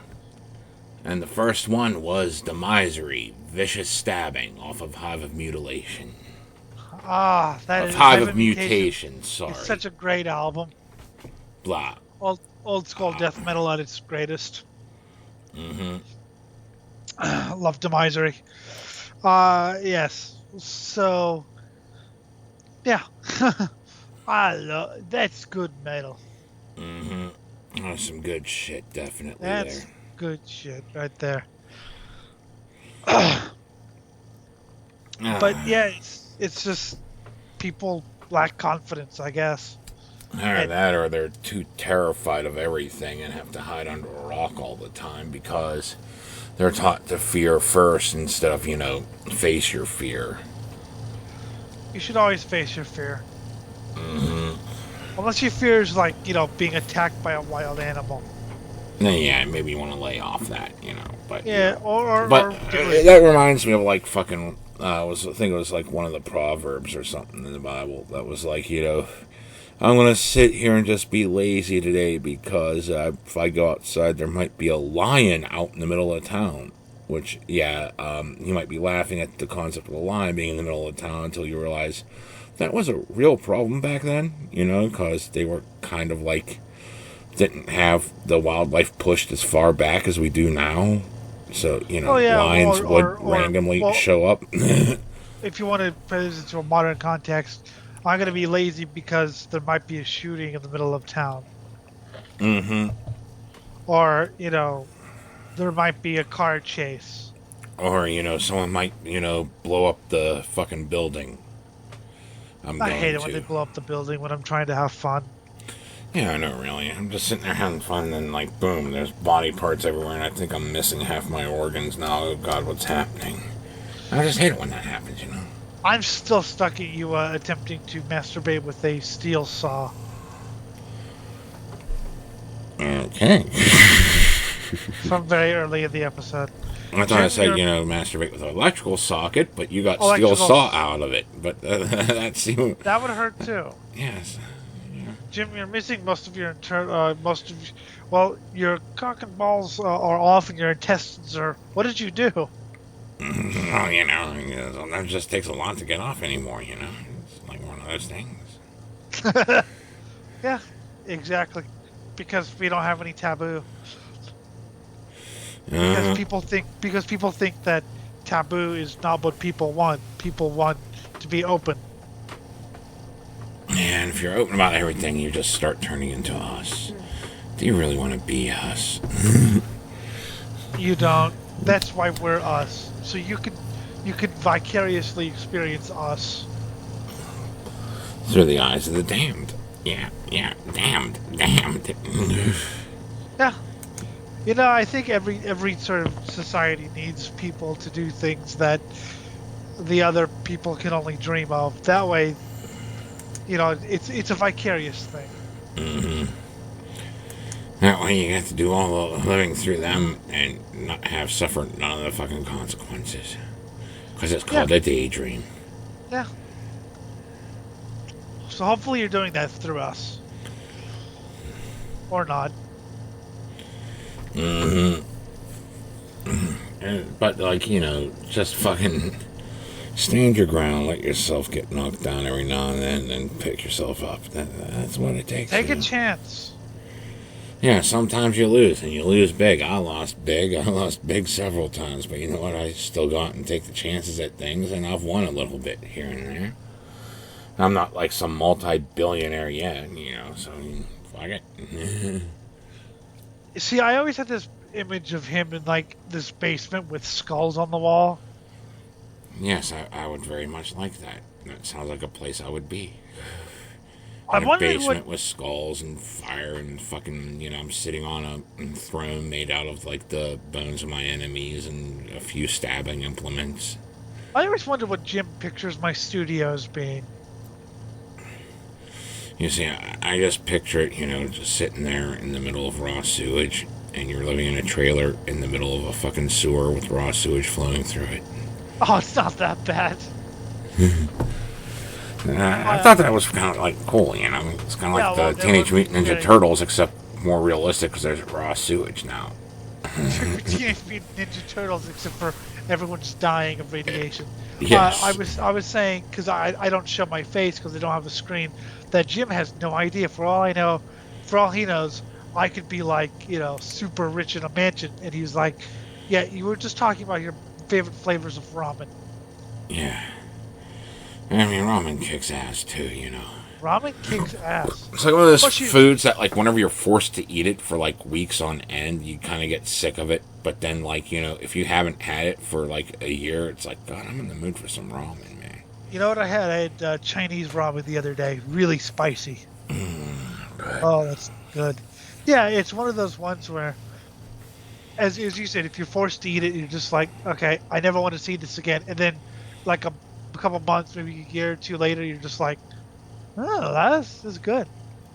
I mean, I'm kind of in the mood for Vienna sausage, and I've had to live off that because, it was 35 cents a can. You know, you had to eat something. You had to live off what? Vienna sausage. Oh, yes. You know, and then the Spam, it wasn't even true Spam. It was this rip-off brand of Spam from another country. Nice. I love ramen, and Spam is good, yes. Yes, you have to have rip-off Spam. There's a Simpsons joke in there somewhere. Yeah. It's funny, I had never had Spam, and I've always heard like the stories about how gross it was, and then they're like, "Hey, I'm making Spam. Do you want some?" I was like, "Well, it's meat. I like meat, and I quite liked it. It was really good." And no one it's else. a bit salty, but you know, fuck, you eat what you got to. And then after you've had to eat it for survival, it's like, oh, well, I'm kind of in the mood for it. Hey, I like salt, but no one else I know likes Spam. People are, ew, that's gross. I'm like, you're boring. Yes, Spam is good, and ramen is good. Well, ramen's pretty high in sodium as well. Yeah. If you do it right. 2 things of ramen and a cup of coffee. But here we are, broke as fucking jokes, living this fucking ghetto lifestyle, and yet I compare our lives to like people that like have had it good and had all this stuff handed to them. They're like, I'm so bored, and like you listen to what they did, it's like, yeah, that is boring. You know what I did? I fucking got hammered one day and tried climbing a tree in the middle of this field party, and my friend climbed it too, and like we were both in a tree, and he decides to jump out of the tree, but he jumped out of the tree onto the cooking fire and spilled our fucking hamburgers into the fire. So, me trashed out of my skull, I decided to have 6 people help me out of the tree so I wouldn't land in the fire and get more of our burgers spilled into the fire. Yes. As you should. And that was the party that, like, the useless piece of shit and the fucking politician's son had a little feud. Just a little. What happened was, the worthless piece of shit, for those that haven't heard the story yet, it's one of my favorites to tell. It's my favorite.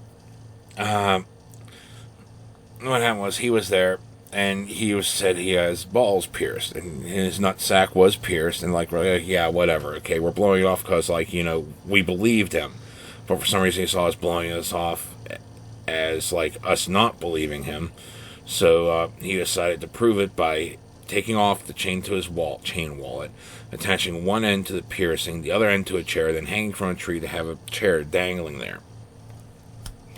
Politician's son trashed out of his skulls looking for a place to sit, and lo and behold, there was a chair floating in midair with a golden halo, as if it came from God himself. It took him a few minutes to figure out why the fucking chair was screaming death threats at him. For some reason, the useless piece of shit never saw just let go of the tree. But no, you know, it was all a losing battle from there. So, after the politician's son decided to let go, the worthless piece of shit dropped from the tree, started twirling the chair around, ready to fucking hit him with it. And once he chased him all around the field, and then he twirled it around and boom, threw it. And that scream could be heard because it was still attached to his nuts. Yes, how loud was the scream? I swear 3 counties could hear it. It was just like, wow. And that was the night I also... I was laughing at the incident. I went to fucking hit the ground because I was laughing so hard. And kids that fucking defaced our fucking place for firewood all the time because they were too lazy to go out and get it. The board was left from one of our fucking busted up chairs that we had, and I punched a nail while lying on the ground. Oh. But then, like, you know, I fucking pulled off, and I still laughed because I was just too trashed to care. And it was like a hilarious moment. What was that screaming noise? I don't know. It was great. What a moron. Yeah, but you see, you know, I hear no one actually going out and living a life when they're like, oh my god, you know, and they've had it like a million times better than me. And they can't think of anything better to do. Yeah, and then just sit there and complain that life isn't 100% perfect all the time. That's why you should go get high and then kill some ants. Oh god, I'm still god of the ants. Yes. He is God of the ants, folks. And that was another story too, because like I was on like acid, and when you're on acid, or even any hallucinogen really, you start getting these pseudo philosophical rants.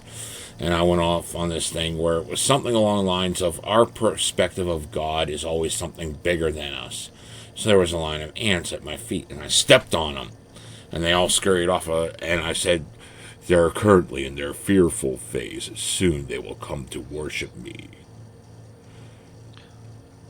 Yes. A few minutes later, a line of ants carrying like their haul of like dissected what insects and fucking leaves and shit walked up to my foot, left their shit at my feet, and scurried off. And at the time, I perceived it as them paying homage to me. It proved me right. I had become their god. So God I of am the God. ants. Yes, you are the god of the ants. Even though just like one very particular subspecies of Ants in one particular location. But Yeah. indeed. I've always thought ants were interesting because they have the whole society thing with worker ants and stuff. Even garbage collector ants. Yeah, that's great. It is. Well, unless you've got anything else, that's about all I have. That's about all I got, too. Yes. It's been fun. This has been the Swine Brothers Show, episode 180. You can email us questions, comments, death threats at cosmicgodsdie@gmail.com. And the Facebook is Swine Brothers. And don't forget to like this video, comment, please comment. We like comments. And share the fuck out of it. We suck at promotion. And subscribe to it as well. Subscribe if you like what we're doing. And share it. I mean, if you like what we're doing and you want to hear more, May as well. may as well. Alright, for the Seeing I'm Mutant Jim, I am Elliot, the Blind Kid Guy host. We'll see you next time.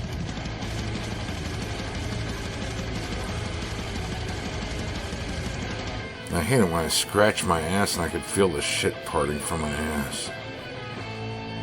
Alright, let's go get drunk and beat up some midgets. Midget sex.